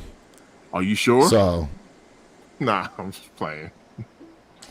I mean, these guys do wear their chains and stuff under their equipment, so it's possible. You know what I mean? You remember when? Listen, remember when T.O. pulled out his Sharpie to sign the football after he scored a touchdown? Mm-hmm. You know what I mean? Like, imagine he had like a little carrying pouch on his shoe. Style, man. Yeah, a lot of people are about style, like doing something different. Yeah. Yeah. Real quick, because Bo Dominican York was talking, and I sent this to the WhatsApp group. I don't know if you guys saw the picture. I sent you I don't have many old pictures of myself back in the day. I just don't. You wanna display that for the Yeah, no, I don't mind at all. Oh, okay. You'll be able to see that. You'll be able to see that. One of my Averex. Oh, I saw it. I don't know if you wanted to show our viewers. I wanted y'all to. I don't know how clear. I don't know how clear it's gonna pop up. Okay. Tyler goes, Nike and Adidas are like oil and water. You can't wear brands together that are direct competitors. Okay. Yeah. Okay. And once again, like, there's a part of that I do agree with. Like Big Keith, he's not on today, but he's one of my friends out here, and he works for Nike. So of course I expect Keith to rock nothing but Nike, right? Absolutely. I mean, he's an employee there. Like, he's pushing his brand, and like, I get that. But like Jay said, we can actually do what we want. Now, once, if I ever get sponsored by Nike, I'm gonna be Nike all day, right? I mean, absolutely. Yeah. Joel Campo goes, pros do it every day in the game. Well, true, I would say, but that definitely is a little bit different because these different brands sponsor the league, so they pay money to be the apparel, like the official apparel sponsor. For example, like, I think Nike? Is it Nike who's the official apparel sponsor of the NBA? So all the jerseys have Nike on them, or I remember Beats was for the NFL at one point. I don't know if they still are. Yeah, so all the players were basically, if they were going to be seen wearing headphones, it was to be Beats headphones, right, because they sponsored the league. Right. You know what I'm saying? So yeah. Let's see here. JST Hobbies _1 goes, but Timberlands are neutral. Yo, you see? Well, hey yo. Now, yeah, I need to bring up that picture because you can see how we were rocking Tims back in the day. My boy had on the customs, and this is back in the day before they even came like this. So we used to get our Timberlands dyed. The bad thing about it was when it rained, that dye, it didn't look so good. Used to dye your Tims, the butters, bro. Used to dye the butters, bro. And that picture is showing up nice and clear too for those watching. Okay. I see you. So those blue ones are dyed? Those are dyed, bro. And what's so funny is now they sell them in that color. Bro, that's speaking dyed. Of which, he had that dye to match his sweater, and we would have red, green, all types of colors, bro. Speaking of which, the Louis Vuitton Timberlands dropped yesterday. Who copped a pair? Anybody cop a pair of those? Mind you, they was retailing for like $2,000. No, Sersky. Somebody I am friends with did cop themselves a pair though. When it was all said and done, after the taxes and shipping and stuff like that, it was closer to $3,000. Wait. They retail for $2,000 and to ship. The ship and fees, it was almost, yeah, bro. Like when I say $2,000, it was okay. Let me find out what the retail price was on the LV Timberland boots. Woo. Let's see. So right now they are actually, bro, these things reselling for $5,000. Size 11.5, $5,200, bro. What? That's a great investment. Yeah, I ain't gonna lie. Them joints is tough though. I mean, they look good. I ain't gonna lie. It looks way better than the Mischief. The Mischief, bro. Looks way better than that. Yeah, here we go. Tough. Product details. Let's see what the retail price on them was. Okay, there we go. Retail price was $2,850. Oof. Okay. Yeah. So after taxes and shipping, all that, it came out to over $3,000. Yeah. Yeah, that makes sense. Now that makes sense. I'm like, wait a minute. $1,000. Buy now. Damn, size Ooh. 13, $8,500, bro. That is a great investment. I didn't know. I didn't even know these dropped yesterday. I did not know. I was Yeah, unaware. yeah. That is a great investment. Anybody in the chat, go ahead and cop themselves a pair of the LV Tims. Yeah. I would have loved to pick them up. That's one of those. I'd pick them up, review them, throw them on the channel, and they'll be sitting right there. That is a great. See, that's a display piece. You couldn't actually wear those, I don't think. Man, No, I mean I wouldn't even. No, that's an investment. I'd sell them. I'd I would flip have got that. rid of it. Yeah, Oh, I yeah. would've. Oh Get rid yeah, of it. for that amount, ASAP. I'd pick them up and flip them. Now here's the question, fellas. I think we should come back and let's say 3 weeks from now, and let's see what those Timberland are reselling for. Just curious. Right. Yeah, No, we or should. if they're even 3 weeks. selling. Let's Right. wait 3 weeks and Right. let's just really see what's the value. I'm just curious. Yeah. I'm not saying they're 100%, gonna go I up. agree. I'm not saying they're going down. I just want to know. I'm very curious. Jason Corley goes, I have worn Jordans since the beginning and have Yep. thought about changing up because of my age, but every time I think about doing it, Nike releases a gem from my younger days in the 90s. That's true. Yep. Facts. All That's facts. 100% facts. All Hey. facts, bro. Hey, wear what you want, man. Like, Yep. look, I'm 44 and I got a do-rag on my head. Like, wear what you want. Yep. And I'm a So- business owner. Wear what you want. Yep. People are going to be mad as hell when Jordan 1 spin the block. Now, we may never see pandemic prices again, but I tell you what, these guys are right. You're going to look at something like the hold on, where's the rest of this comment? Okay, here we go. Like the Royal Reimagined, people are going to look all of a sudden, that shoe was going to be like $350. People are going to be like, what wasn't it just 109? Yeah, that's true. Yep. 100%. Let me let everybody know that since we're talking about cross brandings, people interested in different type of brands, right? So when I was in Puerto Rico, I'm gonna tell you right now, family, I've seen so many people rock Yeezy slides, Yeezy foam runners. Those are probably like one of the most popular silhouettes and brands that I've seen everybody rock on the island, right? As well as I've seen so many people rocking New Balance. New Balance was like probably top dog. And I will honestly tell you this, man, what sneaker stood out to me is I seen a lot of people rock the Reebok tennis, particularly the white and green pair. I've seen so many people on the island rock those particular silhouettes. Now, some could have been tourists, some could have been, natives to the island of Puerto Rico. But I will say this, man, I have a video coming for you guys where I'm at a sneaker shop in Puerto Rico. And I was told that anything that's Bad Bunny related, he couldn't keep it on the show. Wow. Oh, wow. He could not, and it makes sense. So, as to go to say this, we talked about this in the past, family. We talked about region, right? Whether it's North America, South America, Europe, Asia. Every region has, whether it's a particular colorway that they love or it's a particular brand. So, region-wise, a lot of stuff matters. So, I'm telling you right now, man, like, this sneaker shop has some really dope heat, fam. And I was like, wow. So you get to see, how other people are rocking. And don't think ASICS was not being rocked out there as well. I mean, don't get me wrong.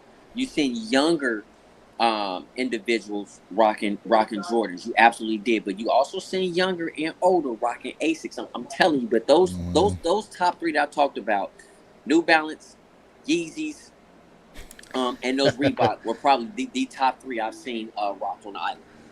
Right. I'm liking the balloons, Jay. I saw those balloons pop up. Yeah, I mean, I didn't change my settings or something. So Nah, it's because you're on an iPhone, right? yeah. Yeah, it's something with the iPhones that'll allow you to do that. Yep, absolutely. But yeah. Let's see here. What else we got? Jason Corley goes. Been wanting to. Oh wait, I read that comment already. No Hype 85 who tapped in says, hold on, let me do this right. Fat goes, yeah, I just passed on those, but might have to reach back. And he's talking about the Royal Reimagines. And then he says he wants the lattes next. Yeah, if you can Okay. fit Listen, them, not for nothing, them If you can lattes fit are 'em. nice, man. man, they're tough. I wish I can fit them. The same thing with the first 10 flights. Joe I love Campo those. goes, Mr. Think, I'm a movie guy too. Do you collect 4K movies? No, I actually don't. I replied to him in that. Okay. All right, so here we go. Here we go. I remember. No Hype 85 goes. I remember everyone was calling the Jordan 14 black white bricks in outlet specials, and now they're 300 plus. See? Yep. Yeah. Yep. Let's see what else we got here. Damn. Fat goes. I've been slowing on buying sneakers because I buy for the toe and have way too many kicks already. I feel you. Yeah, I feel you on that. I've been selling. Yeah. I feel you. Yeah, you've been selling a lot of pairs still, bro. Yeah, I've been selling. You've been selling a lot of pairs. I'm getting rid of some myself as we speak. Yeah. Okay. Damn, man. All these damn comments, bro. Hey, listen, we appreciate each and every one of you guys who have tapped in Yes. with us right now. Make sure you guys are following us at the One Pair at a Time podcast channel, and you are subscribed there, as well as each one of our individual channels. Mr. Think I'm Possible, Jay Elevate, and myself, Where Your Kicks 26. Yep. I am not currently accepting subscribers at the moment. I'll let you know when it opens back up. Oh, damn. Okay. No, I'm just playing.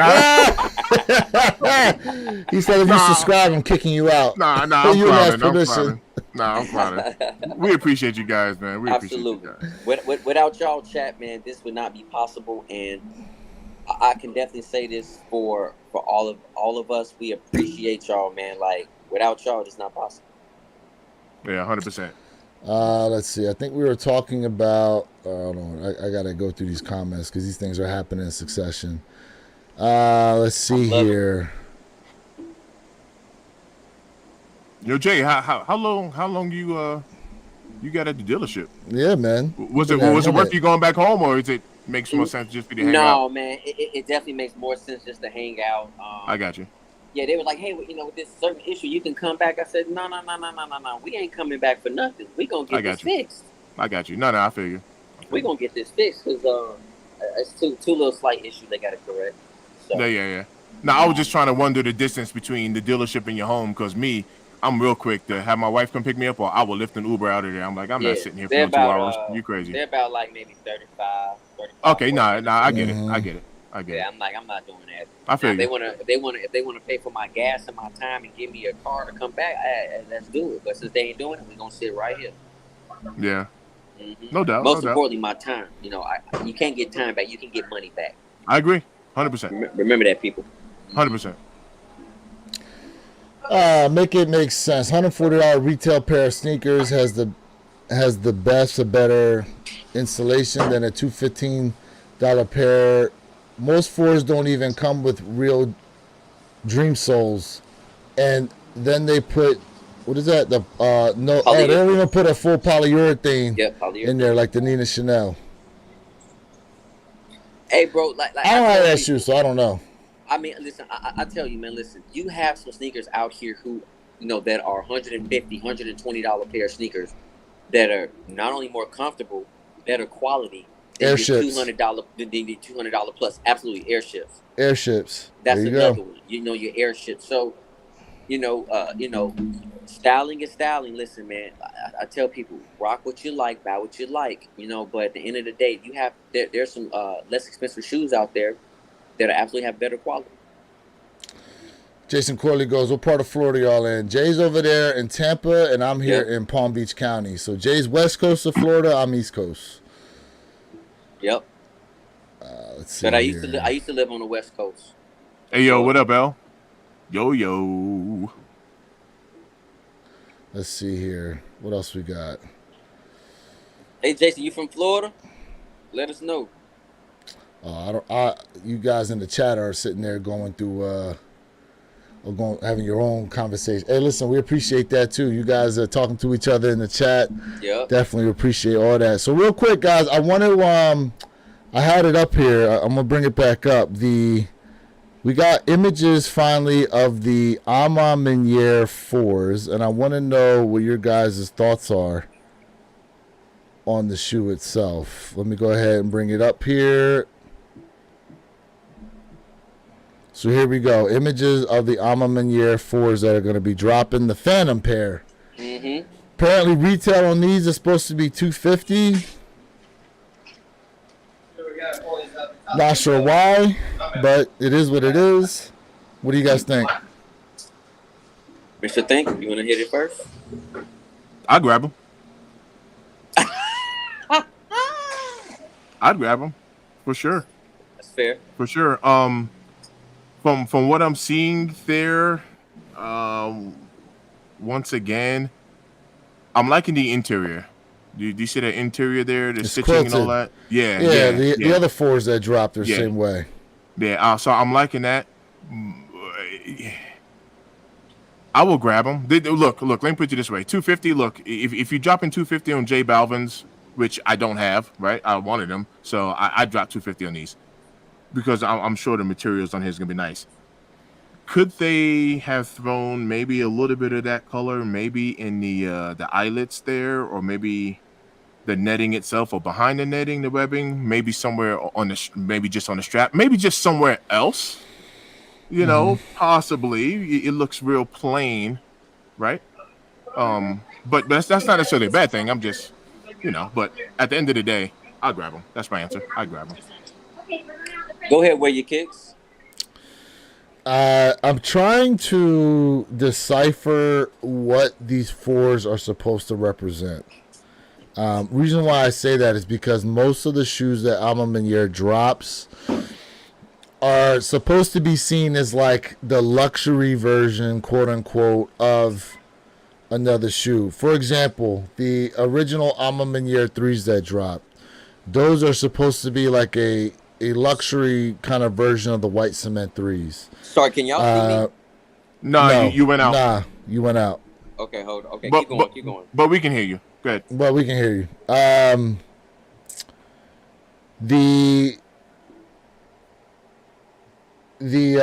What else? The Jordan 2 Ama Menieres, right? Those are again supposed to be a play on the original Chicago's, like a luxury version of them. So I'm trying to decipher exactly what these are to represent because, like you said, Mr. Think, there is no other colors on here. And I'm just trying to think about the original, the 4 original Jordan 4s that dropped, and I can't necessarily decipher, even with the pair I already have, with these, like what they're supposed to be a play on. So I don't know.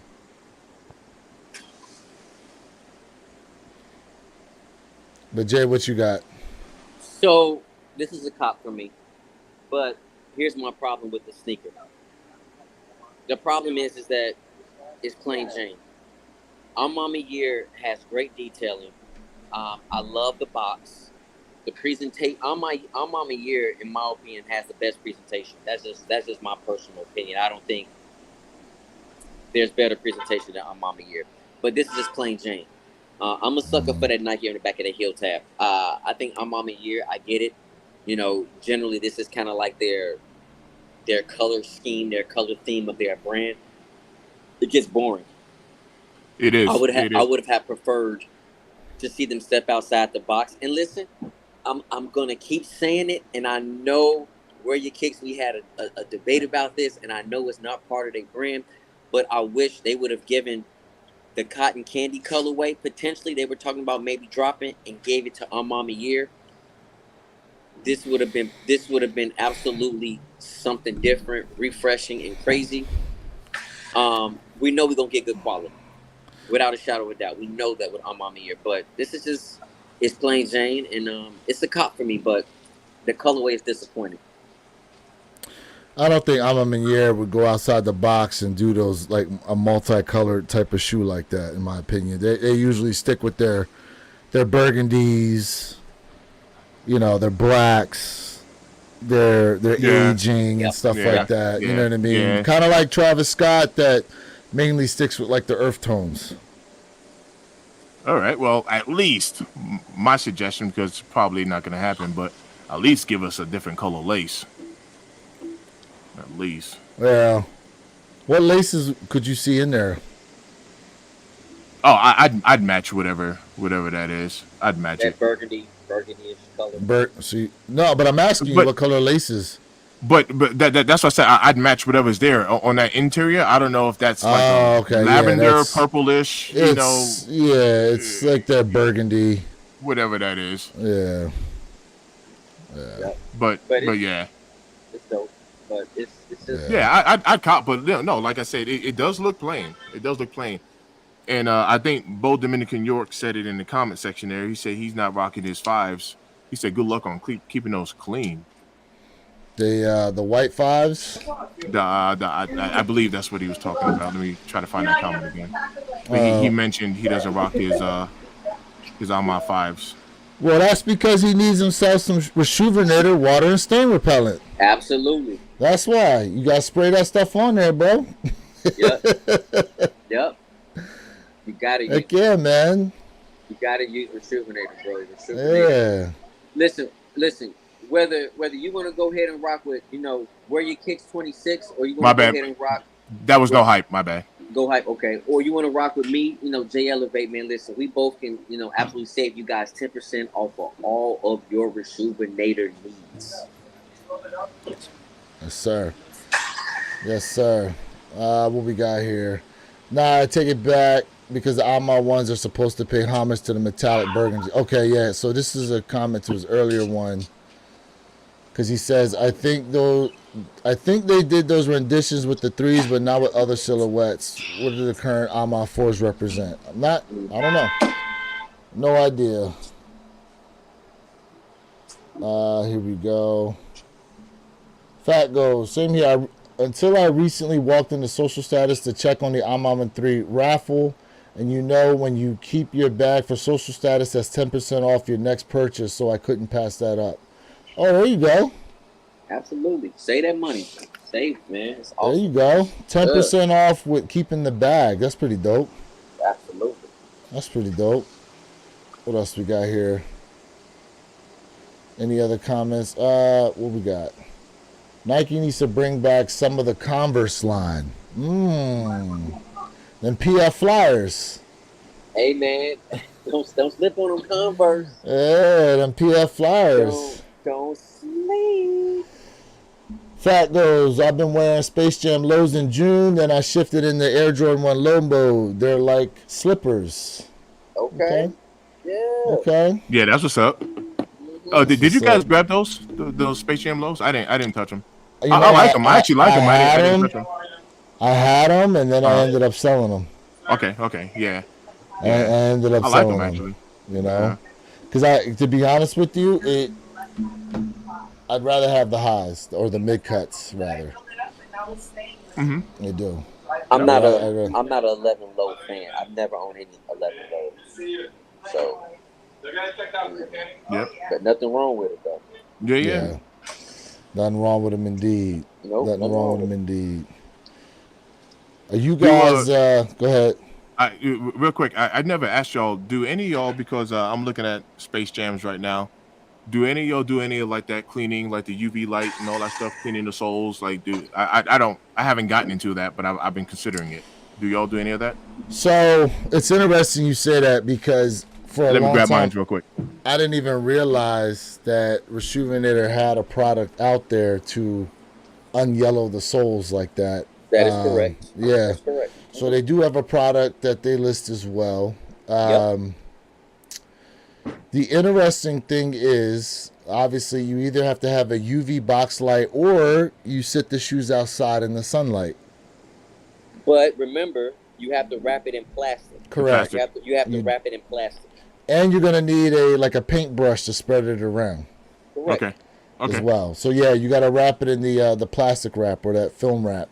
Yep. When you go to sit it outside. Now, sitting a shoe outside like that in the direct sunlight,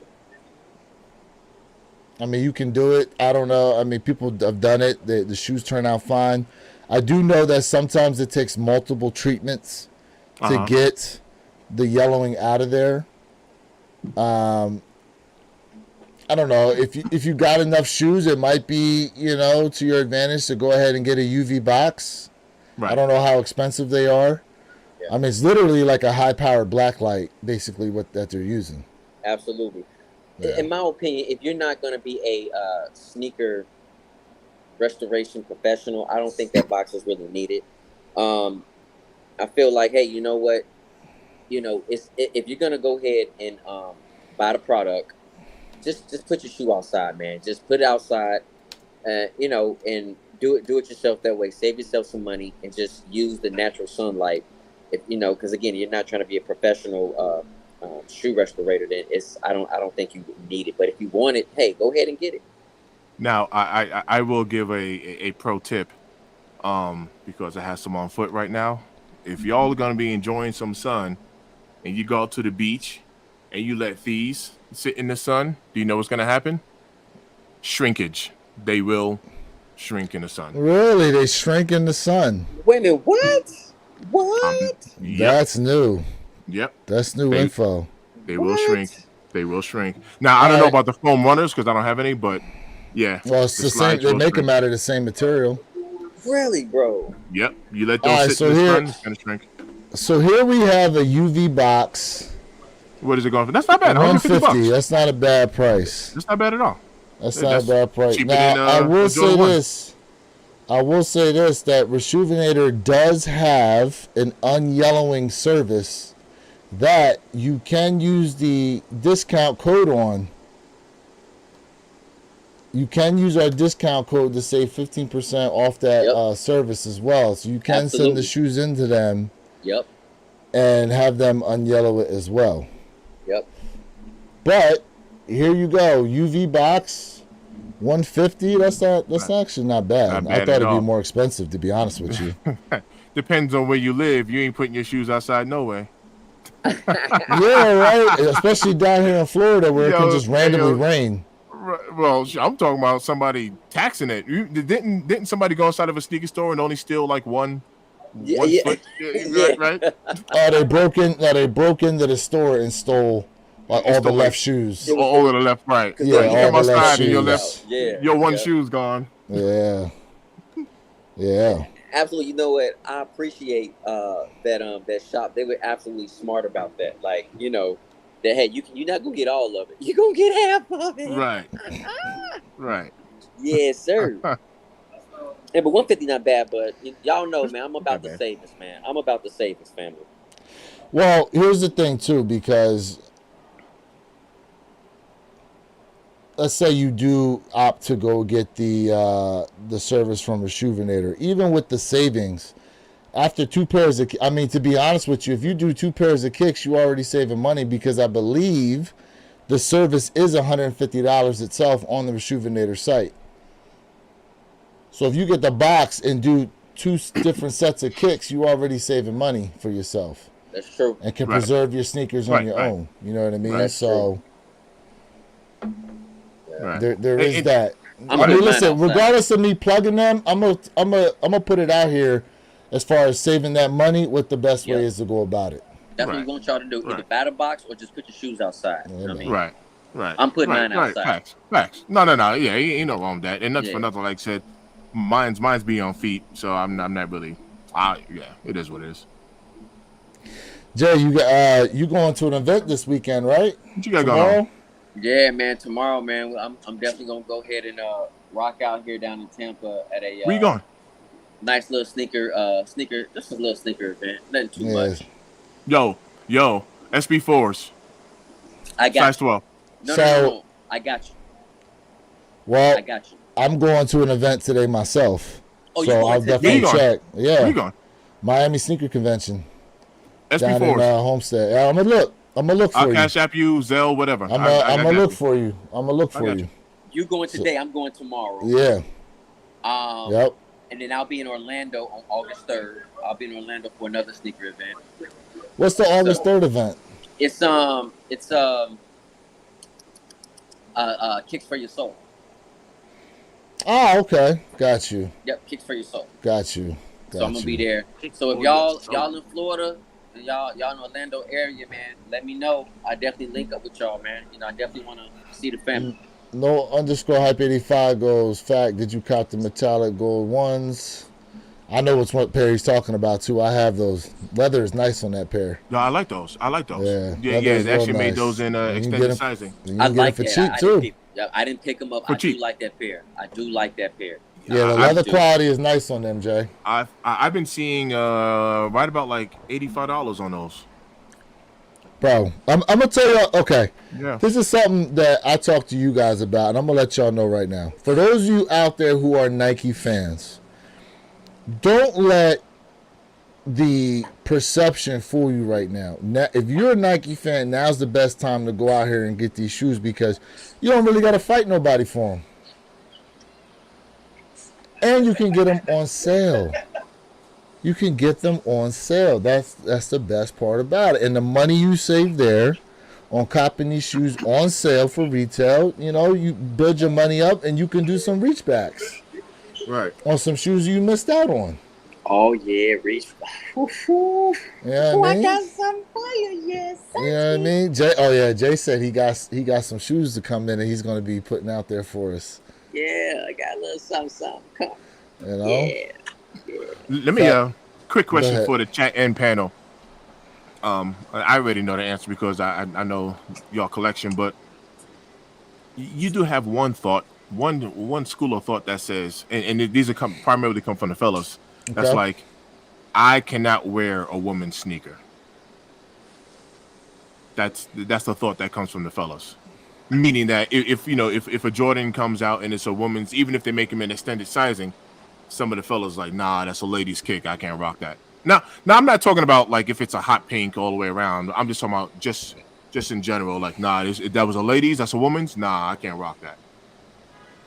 Well, listen, if they bring out that cotton candy color, Jay said he getting it. I'm rocking that. If it's pink. No, even if it is pink. No, watch this. Even if it is pink, but I was just talking about. You have some people that they put that mental block up there that says I'm not going to rock a woman's sneaker. Now, I actually have a different thought about that, and the reason why I have a different thought about it is like just to give you an example, we talked about the camo, those Jordan those 3 camos. and they didn't make extended sizes in them because you have some women that have a bigger foot. Now, if let's say Caitlin Clark had her own shoe, who's a woman, right, and she's a basketball player. I can see you making a woman's shoe for a woman. It's a woman's shoe, but Michael Jordan's a man, so Jordan should be made in full sizing anyway, which would automatically include the females. But he was a man. He is a man. So how are you making a woman's only Jordan sneaker? They should make it large. So like, what about the Ama 5 Dawns? Those are a woman's shoe, extended sizing. Oh no, I don't have a problem rocking a woman's kick. I mean, the fact that they designate them a women's shoe, to me at this point is kind of irrelevant. A lot of these colorways they're very much universal in terms of gender is concerned, in my opinion. Those Desert 3 camos, had they came in extended sizing, I probably would have got those. I pick them up too. It makes no sense that you make a shoe that's to represent the WNBA. And like we talked about before, you got women in the WNBA who have a bigger than a 12W foot. Yeah.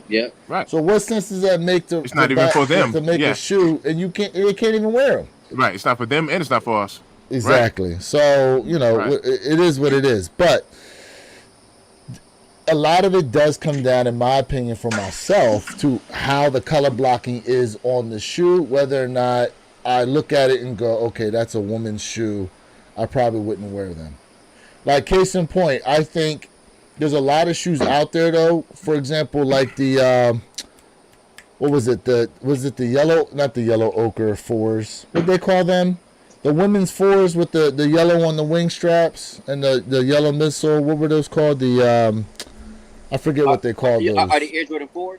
Yes, they have the fire the sulfurs. Thank you. The sulfurs. I feel those. like had they came those. in men's sizing, a lot of men would have bought the shoe. I actually like those. They're like And the you know black what and else yellow is joints. crazy? You know what else is crazy? there's a lot of sneakers that they put out there that are women's exclusives that women don't even buy. And when you ask the men about it, had they came in extended sizing, the men said they would have went and picked them up. Yeah. Quick question though, because I didn't look at them like in detail. Those sulfurs, I could be wrong, but I in one of my videos I had them in store and I put it down. I was like, sorry, Bigfoot, it's just not for us. Hold up. My man said, with all due respect, I believe my toes is drag queens. If I like it, I'm putting it on. He said, I am, yo, that's my boy Elliot right there. My man said, I am Tyler Perry with the feet. Hey, Elliot. Hey, bro. My man said, I am Tyler Perry with the feet. That is, yo. Hey, Elliot, you gonna have to go to the bathroom on that one, bro. Hey, he about to have me go to the bathroom. Yeah, that's a wild comment. I love that. I love that comment. He said, my toes is drag queens. Oh, my gosh. That is wow. I love bro. it. I love it. I'm dying. I love it. I'm dying. But yeah, those sulfurs, I don't think, and like I said, I don't think they had the SB shape on them. That was, so when I had them in hand, you said they didn't? They didn't. Oh, you see, because when I was looking at them, I was like, I don't think these got the SB shape. Because you know how I am with them, with that SB shape. That's like my, Yeah, man.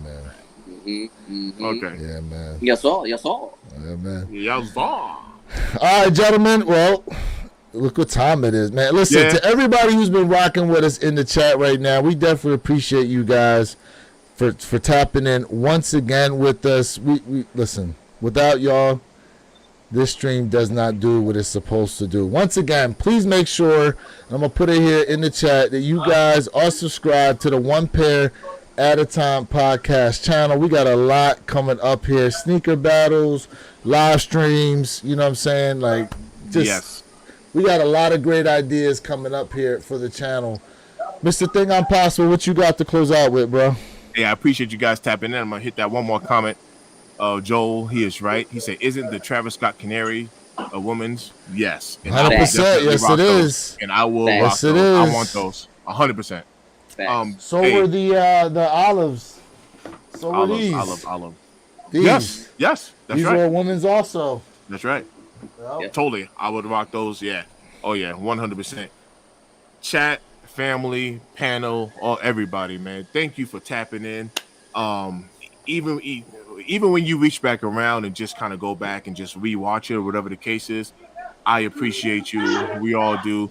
Look, y'all definitely make it a whole lot more interesting.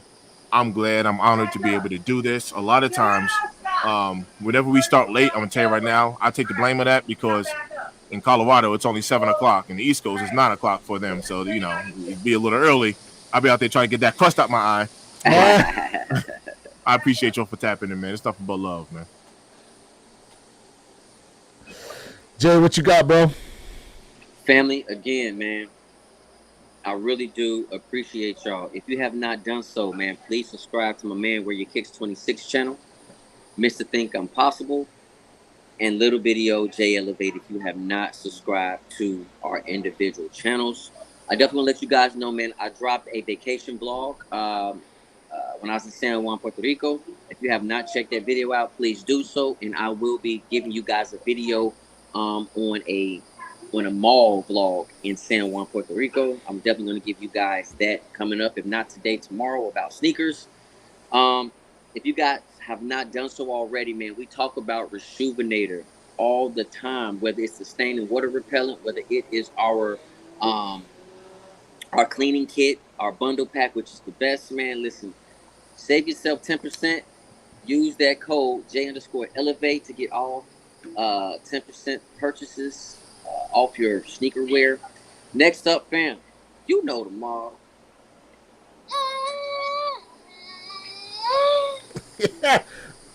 You can't tell me ain't nobody looking at you right now while you sitting at that dealership making that noise, bro.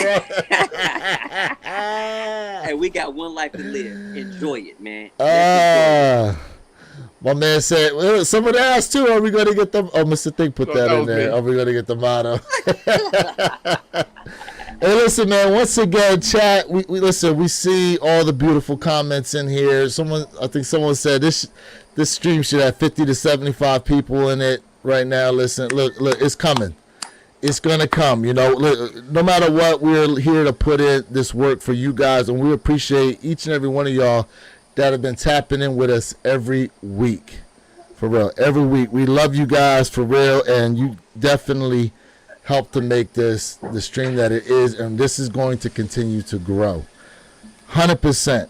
This is going to continue to grow, and I'm telling y'all right now, like I said, we got big things coming. In any case, if any of you guys are in the South Florida area today, you will be able to catch me down there at that Miami Sneaker Convention. You'll be able to check Jay out over there at the what is that event called, Jay? I forget. Soles for your feet, did you say? I think it's Soul. It's a cars. I know it's a cars and kicks event that's going to be going on over there. In any case, guys, please hit the thumbs up, hit that like button for us. Make sure you are subscribed to every one of the channels, plus the One Pair at a Time podcast channel. This is Lewis of the Wear Your Kicks channel, reminding you to be true, stay in a moment, and don't forget, every day is a great day to wear your kicks. And we out, guys. Yo. Appreciate you guys. Yeah, man.